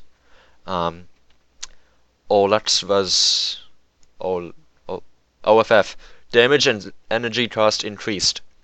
Fire resistance reduction on targets increased significantly. They seem to want this to be an offensive skill. It isn't, and it's not going to be. Unless it gets a transmuter, in which it loses the cooldown. Absolute Zero, in which case it would just play like Curse of Frailty, but an AoE centered on your character, which would honestly be kind of cool. Absolute Zero, increased cold burn damage, scaling with ranked, and slightly increased percent total speed reduction, added physical resistance reduction. Don't care, because it's not good. Reckless Power, percent health penalty, now starts at 40% but decreases with rank to 20% at rank 12, and minus 15% at rank 22. Previously, the health penalty increased with rank. Okay. I guess that's a good change, because originally it was really just a 1-point wonder because you didn't want to lose all of your health, but now it's not a 1-point wonder because if you do 1 point it, you lose all of your health. So, In my opinion, what this does is that it doesn't encourage further investment in the skill, it just discourages any investment in the skill, which isn't good. um, I still think the way this works, the percent health penalty, in case you don't know, it decreases your maximum health. It doesn't just apply like health reduction. You don't take 40% of your health as damage, you lose 40% max health for the duration, and you can't get it back for the whole duration. Although I wonder if nullification removes that. That'd be interesting. Um, if it was just health removal and not max health reduction, I think this skill would be good. And I've been saying that since this skill was released with Arcanist. And even if the damage values have to be reduced to compensate for that, I still think it would be a better change than, than having the skill be so punishing for taking. I don't know, I just don't see this as a good skill until something like that changes. And with that, we're done with the patch notes themselves, so I'm going to move on to rambling on about the Shaman itself, going over some of the skills that are involved, and by some I mean all. Specifically, I'll look at the skills at level 1 and the skills at max rank, and talk about scaling, some builds I think you can do with them, that sort of thing. Alrighty then, I was going to record this in-game with the actual Shaman, but my game crashed, so I'm not going to bother with that. So instead we get to use the Grim Dawn build editor by Dammit. You can download this program on the forums, or you download it from Dropbox, but there's a link on the forums. I guess I can put a link in the description below as well. It pulls all of its information straight from the game files, so it's basically an exact copy of what you see in game. So yeah, I'll just work with this. Here's the Shaman layout. Some things first that I think are kind of interesting. Everything, suppose there's a line here, everything above this line is about, you yourself, the player character. Mostly two-handed weapons sort of things, but everything above that line buffs your player character or scales off of your player character. Everything below is pet-based.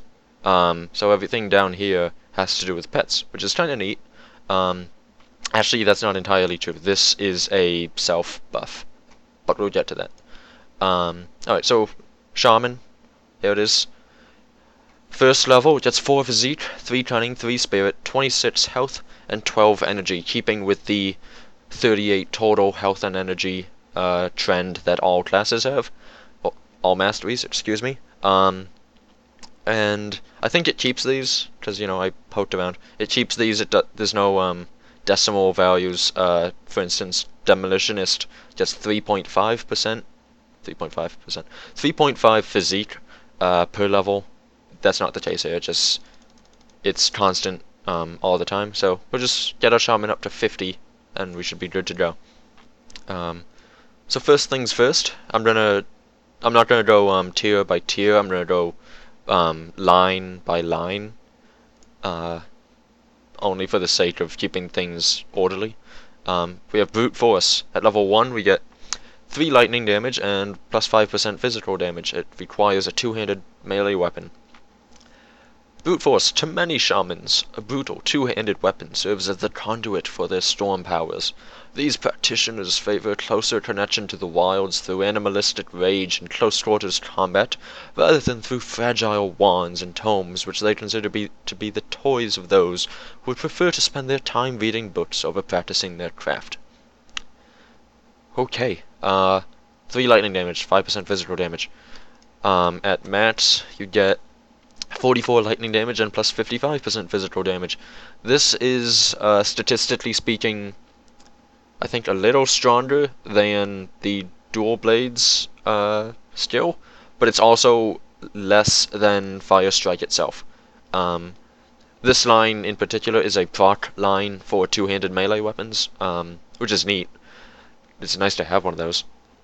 And it should, the procs will work with Markovian's Advantage and Zohan's Technique from Soldier. So that's nice. This in particular is just an all-around buff to your character if you're wielding a two-handed melee weapon.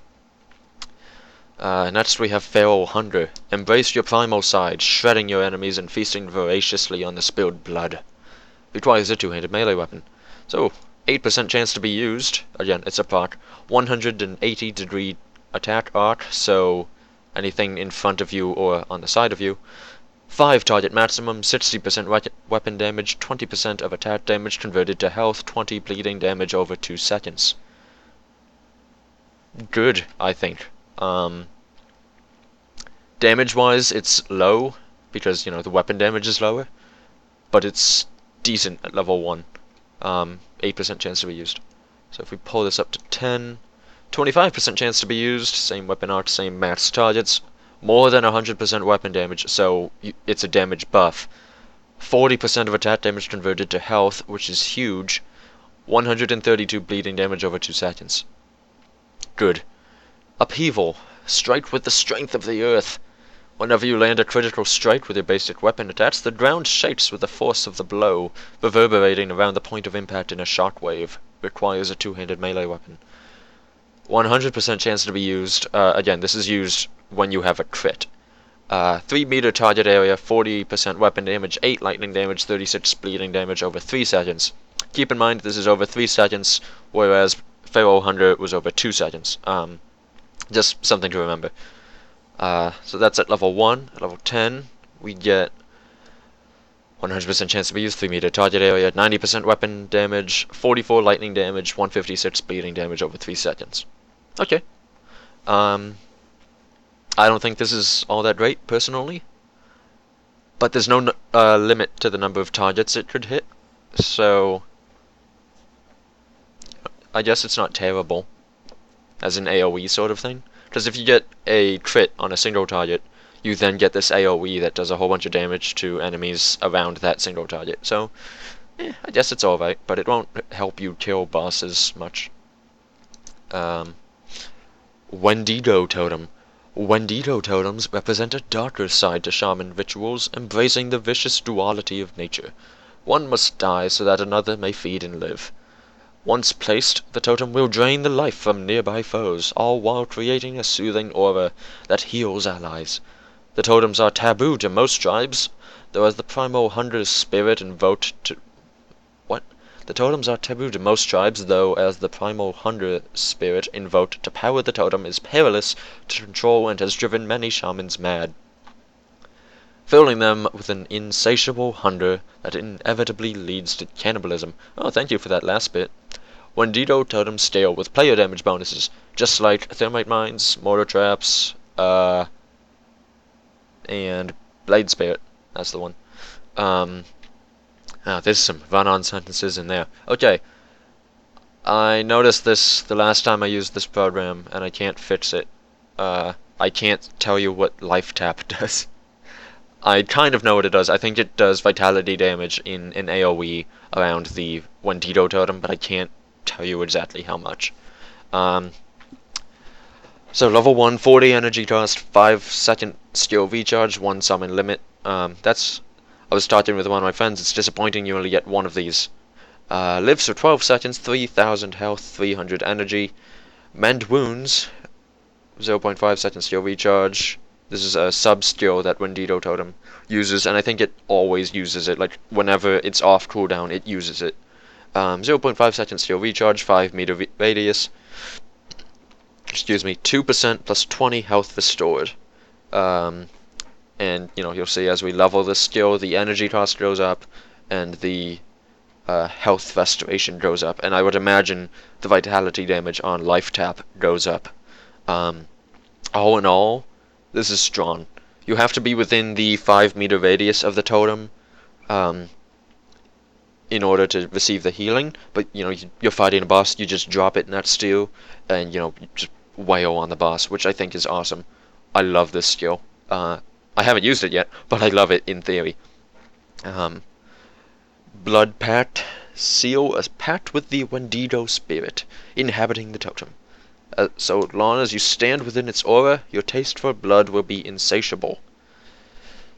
5 meter target area, 33% chance of 5% attack damage converted to health, plus vitality damage, plus bleeding damage with plus 6% increased duration, plus 15% vitality decay. Vitality decay is the vitality damage over time damage type, which there isn't really a lot of, to be honest. So as this scales, basically everything goes up, including the attack damage converted to health, which is cool. At max rank, 20% attack damage converted to health with a 33% chance. 90% vitality damage, 90% everything. Does the duration? Yeah, the duration of the bleeding also increases to 50% increased duration, and 90% vitality decay. Cool. Next we have Primal Strike. This is a big favorite. The first rite undertaken by novice shamans is to imbue their favored weapon with the raw force of a thunderstorm. Those that survive this critical step become scions to mud whatever's will and guardians of their people. Requires a two-handed melee weapon. Okay, whatever. 32 energy cost, 3 second skill recharge, 2.5 meter area, 105% weapon damage, 16 flat physical damage, 7 to 21 lightning damage, stun target for 1 to 2 seconds. That's at rank 1, at rank 16.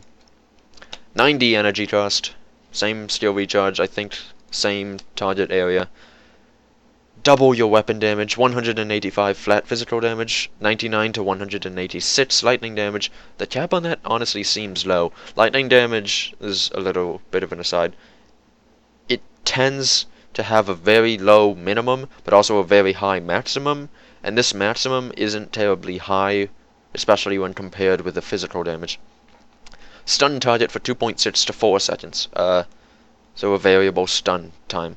I'm gonna go into the transmuter after talking about the modifiers. Torrent.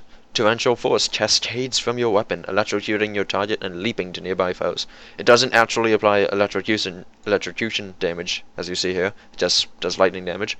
Affects up to 3 targets, 10% weapon damage, 1 to 90 lightning damage. See what I mean? That there's a huge variance in the amount of lightning damage involved.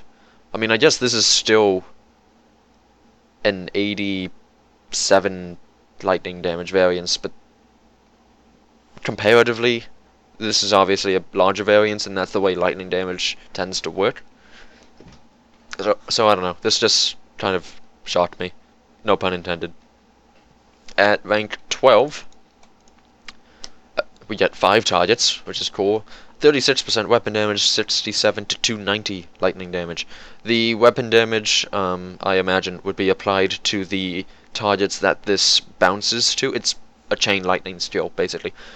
The weapon damage that this bounces to, not the single target yourself. That single target will still take the 200% weapon damage from here.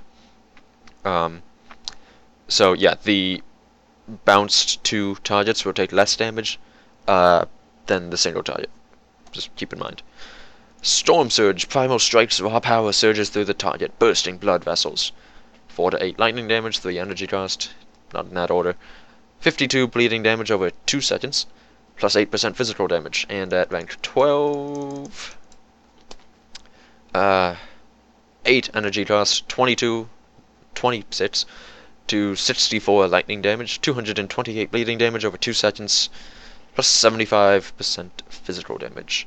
Interestingly, this is probably the first solid, like really solid bleeding damage skill that we've seen.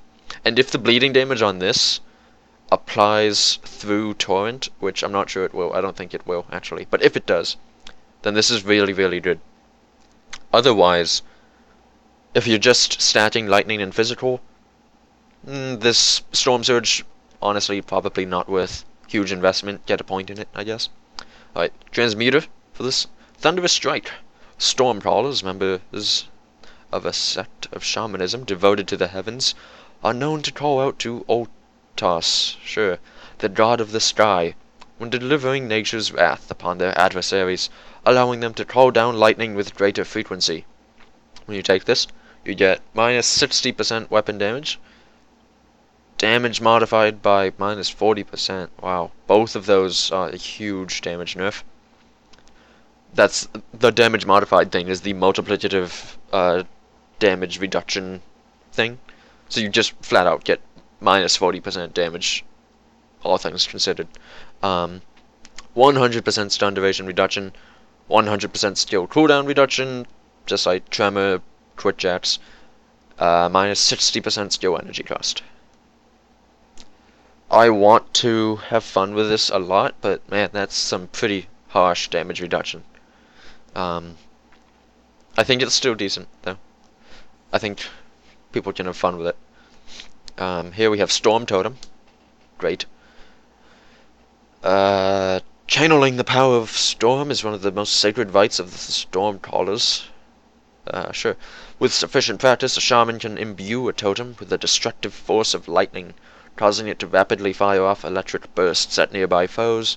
Storm totems scale with player damage bonuses, just like Wendigo totems, and just like Thermite Mines, and the rest of everything. So it's not a pet, it's based off of you. 45 energy cost, 5 seconds skill recharge, 3 summon limit, lives for 12 seconds.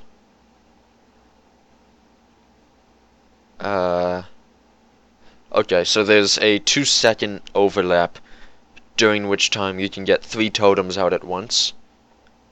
Otherwise, you'll usually just have 1 or 2 out, which isn't that great. Affects up to 2 targets. It has a Storm Strike ability. Affects up to 2 targets, 18 to 54 lightning damage. And it has the same amount of health and energy as Wendigo Totem. That's at rank 1. At rank 16, energy cost jumps up. Affects up to 5 targets. Ooh. Wow, that's actually decent. 63 to 234 lightning damage. I'm guessing this is just like a lightning bolt strike thing, but I don't know. There's a transmuter for it. Corrupted Storm. Twisted shamans obsessed with the power of Wendigos can corrupt a storm totem to unleash hungering bolts that sap vitality from their foes. At 1 rank, 100% lightning damage converted to vitality damage. Okay, I'm not going to discuss that because I'm still confused with the new way conversion works. I don't think... Okay, so this will happen, and then you will be able to boost the vitality damage from your gear, I guess. And from other skill bonuses that aren't part of this skill. I like it. Wait, so you'll get, like, vitality lightning bolts striking down? That's cool, actually. I can have some fun with that. Stormcaller's pet. Oh, wait, I'm gonna get to this later. Sorry. Savagery. The heat of battle rouses savage animal impulses within you that heighten your aggression and empower you with nature's fury. When used as your default weapon attack, Savagery increases the intensity of your attacks with every strike. Building up charges increases the potency of the bonuses. Okay. The way this is listed, I don't get what the whole charge level thing does. If that's like a damage multiplier or what have you, I don't know. This is an auto attack replacement skill, just like Primal Strike is an auto attack replacement skill. Anyways, 1 energy cost, 6 charge levels, and the levels are 30%, 50%, 65%, 80%, 90%, 100%. Doesn't tell you what that percent is of. 2-second charge level duration, 100% weapon damage, 3 lightning damage, 9 bleeding damage over 3 seconds, plus 8% lightning damage, plus 8% bleeding damage. Okay, if we match this, we get 8 charge levels at a 7 energy cost per hit. Same levels as before, but now also with a 108 and a 115% bonus to something. Same charge duration, 155 weapon damage, 22 lightning damage, 78 bleeding damage over 3 seconds, 90% lightning and bleeding damage. Okay. All in all, has potential if I knew what it did. I'm curious, are there... Okay, so...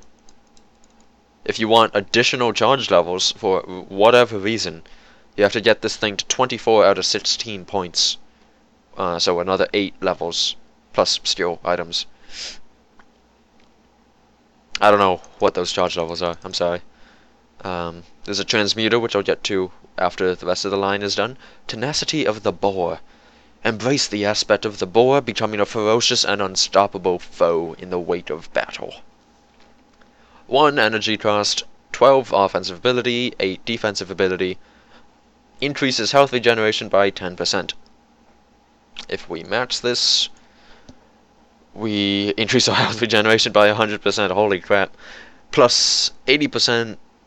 No, not plus 80%. Plus 86 flat offensive ability and plus 60% defensive ability. Not percent increases to OA and DA. I got that wrong. I'm sorry. That would be absurdly strong. This is already really good, I think. This is kind of a defensive version. I guess this skilling is a defensive version of Primal Strike, is what I'm getting at. Or at least what I think is going on here. Finally, Storm Touched. Calling out to the heavens, you infuse your attacks with the fury of a thunderstorm. That sounds familiar. Yeah, sounds very familiar. 1 energy cost, plus 6% physical damage, 20% chance of 42 to 102 electrocute damage over 3 seconds, plus 60 lightning damage. Okay, so it's 20% chance of 42 to 102 electrocute damage, or plus 60% lightning damage. That's the 20% chance thing. And on top of all of that, you get a guaranteed plus 3% attack speed. So that's cool. If we match this, we get plus 50% physical damage, plus 15% attack speed, and the 20% chance things jump to 306 to 564 electrocute damage over 3 seconds. Kind of a lot, actually. Plus 250 lightning damage. That's all strong. Very, very strong. Okay. Transmuter for the skill line. Might of the Boar. No, Might of the Bear. Shamans dedicated to the spirit of the bear embrace the use of brutal two-handed weapons when entering their savage battle stance. Their unbridled fury is unmatched among the northern tribes. This technique requires a two-handed melee or ranged weapon. So, rifles and crossbows can be used with this transmuter, which is cool. There's 3 ranks to it. At rank 1, damage modified by 3%, so I assume that's, you take your damage and multiply it by 1.03. And 3% physical resistance. I guess I'll just go through each level on its own. At level 2, damage modified by 6%, 5% physical resistance. At level 3, damage modified by 10%, so you multiply your overall damage by 1.1. And 8% physical resistance. That is strong. That is very strong. Excuse me. Alright, next up we have Wind Devil. Shamans were often called upon to bring rain in times of heavy drought. This ritual has been manipulated by clever stormcallers to conjure a swirling wind devil that lifts rocks and debris into the air, battering foes and ravaging them with the harsh power of the elements. Okay, 60 energy cost, 5 second skill recharge, 1 meter radius, 3 summon limit. Lives for 12 seconds, 3000-ish health, 300 energy. So again, you can have 3 of these out for 2 seconds, or 2 of them out, all the time. Assuming you're casting it over and over as soon as it comes off cooldown. Wind Devil abilities, Howling Wind.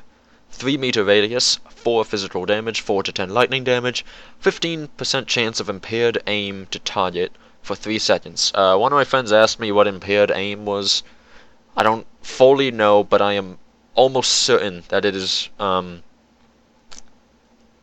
it's not.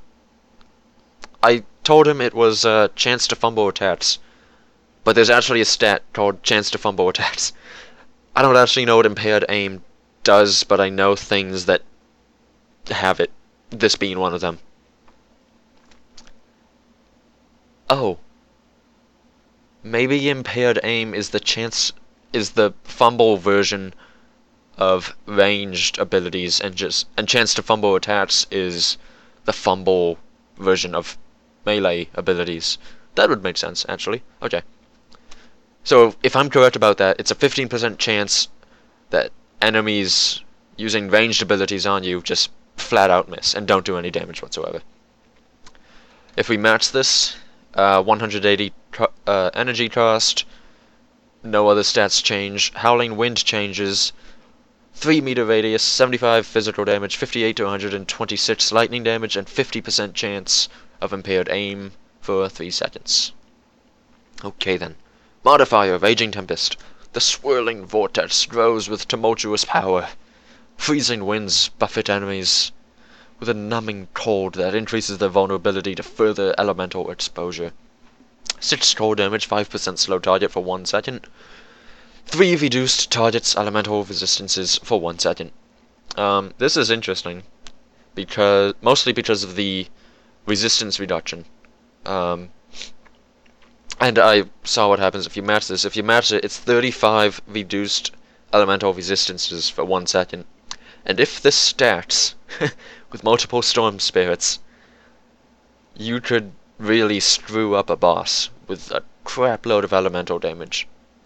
But I'm not sure if it will stack, because it's coming from the same source, just different entities. So it may, but it may not. I don't know. Finally, we get Maelstrom. Unleash the ultimate wrath of the sky, instilling the Wind Devil with static energy that strikes down nearby foes with bolts of lightning. I've seen this in action. It's very impressive. 12-second duration, so basically the whole duration of the Storm Spirit. 5-meter target area, I'm guessing around the Storm Spirit. 1 target maximum. 18 to 50... Oh, wait, no, it would be, Oh, wait, yeah, never mind, disregard. 18 to 52 lightning damage, 24 electrocute damage over 2 seconds. And if we match this, we get 3 target maximum, so you can strike 3 people at once. 52 to 152 lightning damage, and 112 electrocute damage over 2 seconds. It's stronger than it sounds, believe me. It's a very strong ability for Storm Spirits to use. Alright, so that, save for 1 skill, which I'll get to later, is all of the... Save for 2 skills, which I'll get to later, is all of the self-buff skills, or things that are buffed based off of your stats. Now we're getting into some of the pet stuff.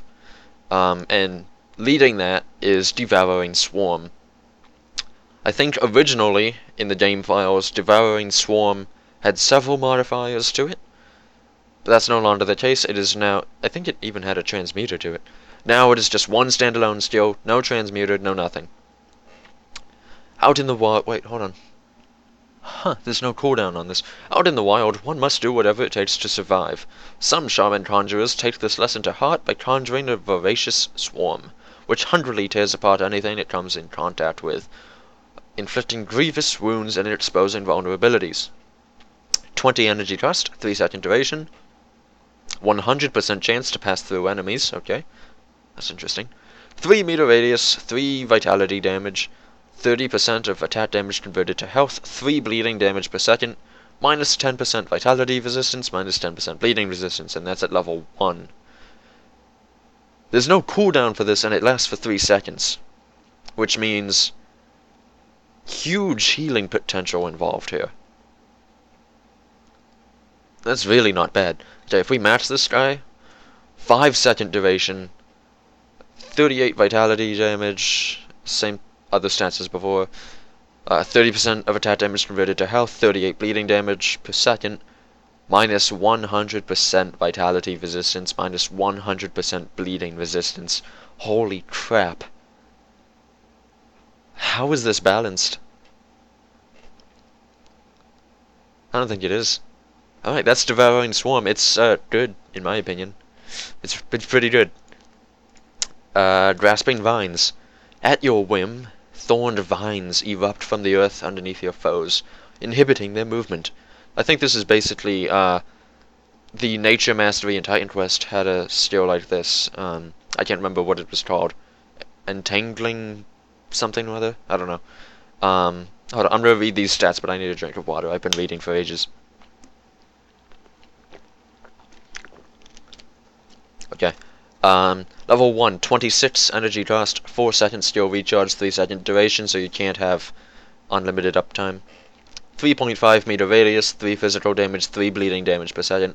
It's very similar to the skill from Titan Quest. 30% slower target movement for 1 second. And at max rank we get 70 energy cost, same recharge. Oh, 6-second duration, so you can have more than 100% uptime on this. 3.5 meter radius, 40 physical damage, 35 bleeding damage per second. 66% slower target movement for 1 second. And those, like, 1 second things would be applied every second for as long as an enemy is within, the affected area. So it's, 60% slower target movement for 1 second if they escape. Otherwise, they keep getting that debuff applied. So that's pretty decent. Untangling vines. The vines grow virulently, entrapping I don't think that's a good use of that word. Entrapping helpless foes in a tangle of thorns. 4 energy cost, plus 8% physical damage, plus 8% bleeding damage, 10% chance to immobilize target for 1.5 seconds, 5% slower enemy attack for 1 second. If we match this, which I can't, okay, plus 74% physical damage, plus 74% bleeding damage, 30% immobilization chance, 30% slower enemy attack for 1 second. This, I said this was a pet skill, and I think it's meant to keep your pets safe by, like, seriously debuffing enemies in the affected area. This is the curse of frailty of, well, I guess it's not really because it does damage. It's a debuff that you put wherever your pets are to keep them safe, I think.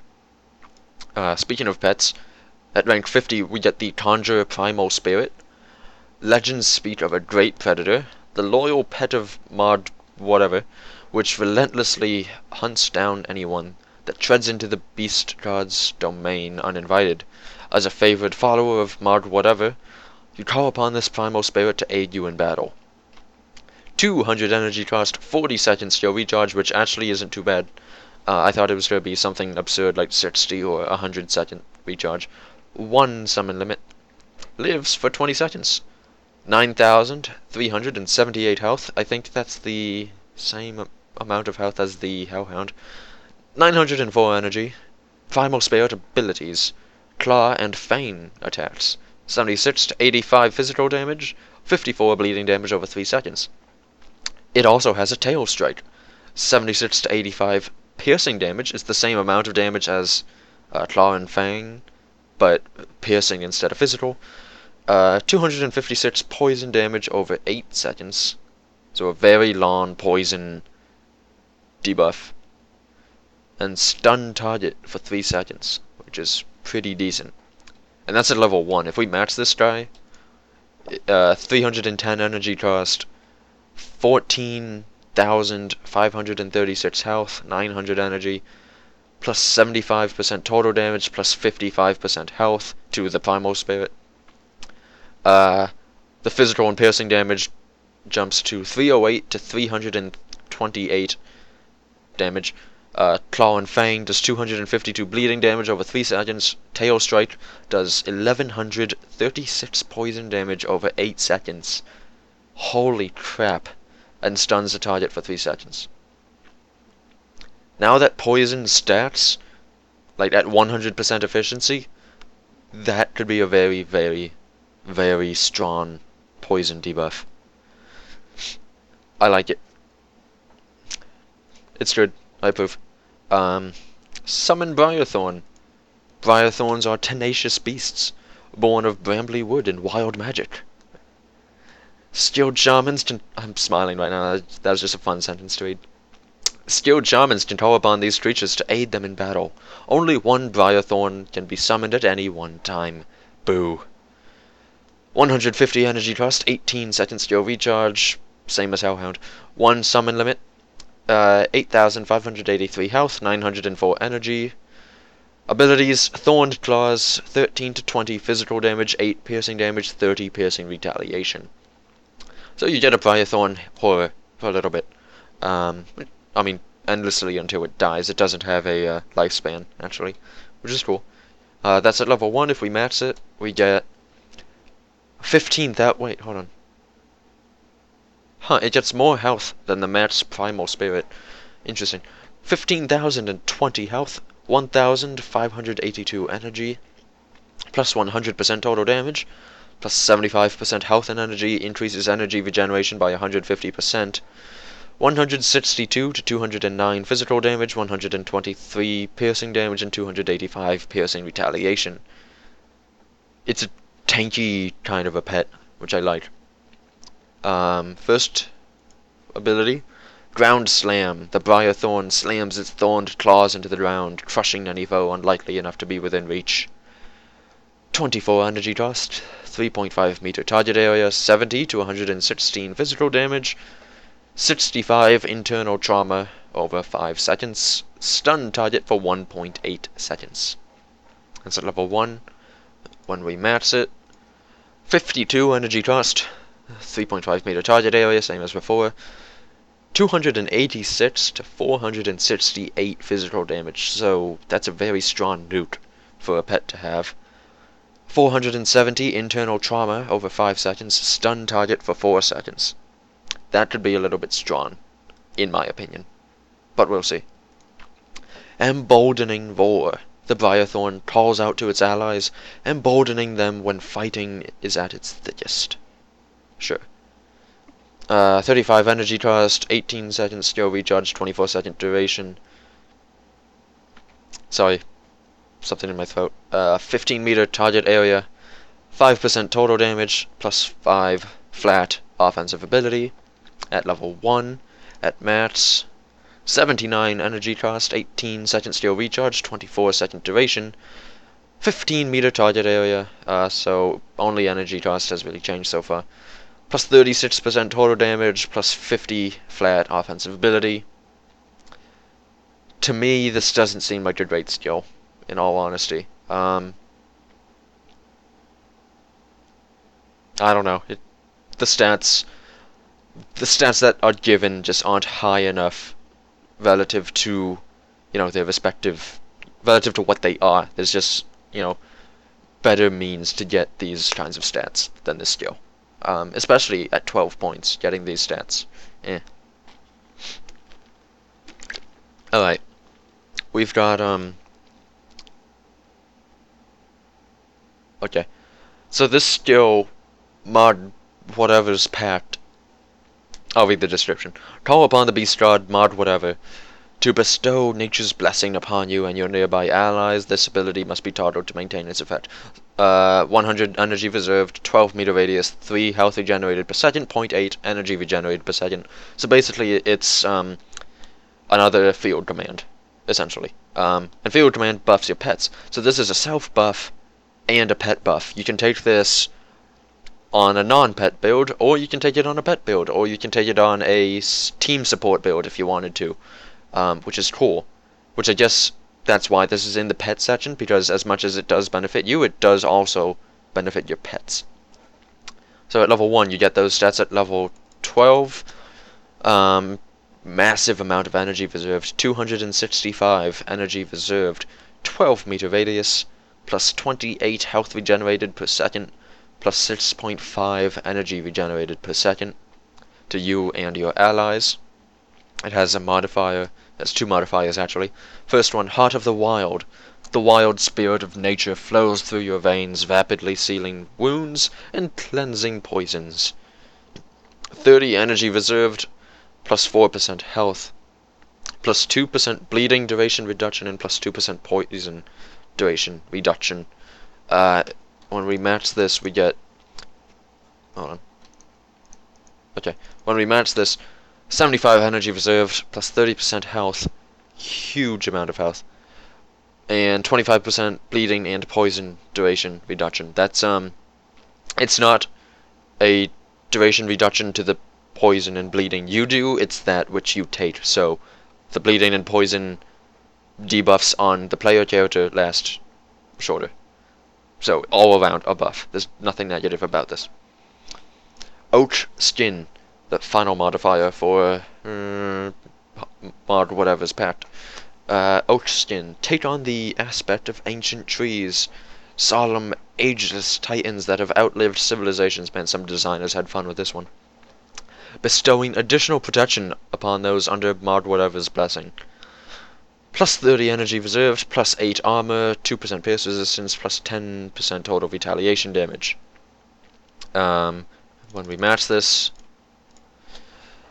plus 75 energy reserve, plus 74 armor, 25% pierce resistance, plus 100% total retaliation damage. Enjoy it on the redemption set. Have some fun with that. All in all, I think the first two pieces of this still very strong. Oak Skin is okay for certain builds, but useless on others, in my opinion. I mean, the certain builds that it's useful on, there's a lot of those builds, but it's, in general, for, like, everything, not necessarily needed. Okay. So I still have 2 skills remaining. Both of these skills are at a 50 out of 50 mastery investment, and these are called exclusive skills. The first one, I don't know which one I want to do first. I'll do the pet one first. They're exclusive skills. You can only take one of these 2, or you can take both of them, but you can only have one of them active at any given time. They're buffs. So these work like the, what were they called? The trances of the Dream Mastery. You had Trance of Wrath, Trance of Convalence, Trance of something. 3 trances in the Dream Mastery and Titan Quest. This is how these 2 things work. You can invest in any of them, only have one active. So Primal Bond. Embrace your savage side as you seal your bond with mod whatever. Creatures from the Beast God's domain readily answer your call. At level 1, 2% damage absorption, plus 20% physical damage, plus 25% bleeding damage, 5% less damage from Beast, plus 8% constitution, and bonus to all pets, plus 6% total damage and plus 4% health. At max rank, 15% damage absorption, plus 108% physical damage, plus 135% bleeding damage, 18% less damage from Beast, plus 50% constitution, bonus to all pets, plus 50% total damage, and plus 25% health. The pet bonus actually doesn't scale too well, does it? But the other bonuses are pretty good. So, yeah, it buffs the player character to be a little more defensive and deal a little more damage. And gives, kind of a nice addition to your pets as well. The other one, Stormcaller's Pact. Become one with Otos, whatever, god of the sky, turning your mortal form into a conduit for the destructive power of lightning storms. 2 to 12 at level 1. 2 to 12 lightning damage, plus 8% crit damage, 33% chance of plus 60% lightning damage, plus 25% frostburn damage. Has there been any other frostburn damage in this entire mastery? Why is that here? Plus 25% electrocute damage, 25% physical damage converted to lightning damage. That's a big piece of this skill, I think. And that's at level 1. If we match this, 13 to 56 lightning damage, plus 50% crit damage, 33% chance of plus 302% lightning damage, plus 135% frostburn damage, plus 135% electrocute damage, and the same amount of physical damage converted to lightning damage. So, to recap, the Shaman has lots of pets, lots of pet buffs, lots of utility with pets thanks to Grasping Vines, and I guess thanks to Raging Tempest, because the elemental resistance reduction on it could synergize well with the fire damage on Hellhound and the lightning damage on Stormhound. So there's a little bit of synergy there, which I think is cool. We've got a skill that works with two-handed ranged weapons, or I'm sorry, receives a buff if you use two-handed ranged weapons, which is a significant change, great change. We've also got some neat two-handed melee skills um, that have a lot of potential, and we have totems finally. I can't wait to have so much fun with Wendigo and Storm totems. Um, and yeah, that's the mastery really, and it gets decent stats. It's somewhat about as tanky as a Nightblade on its own. Um, it's tankier than the Demolitionist. Uh, yeah, it's basically stat-wise, it's basically a mini Nightblade in the sense that the damage potential is a little bit lower stat-wise, but it gets the same defenses, I think. Maybe. I don't know about health and energy-wise, but physique, cunning, spirit-wise, it has the same amount of physique as Nightblade does per level of the mastery. So that is basically everything that I have to say. I'm looking forward to using Thunderous Strike. I'm looking forward to using totems, as I mentioned. I'm kind of disappointed there was a Squall skill that let us summon a thunderstorm in the game files, but I guess that's been removed. I really liked that skill. I guess it's still in the Squall Relic, but I would have liked to have had a skill with it too. Maybe Devotion. Heh heh. You never know. Maybe, actually. Um, all in all, huge update. Lots to talk about. I'm sure I'll be spending another 500 hours in the game thanks to this update because of all the possibilities involved. And there are a lot more possibilities involved. So, thank you very much for watching and for listening. I'm Sino, or definitely not Sino if you're on Reddit. And it was a lot of fun making this video, and if you have any suggestions of things to do in the future with patch notes analyses or just anything in general, let me know in the comments on Reddit or on the video. Thank you very much, and enjoy your day.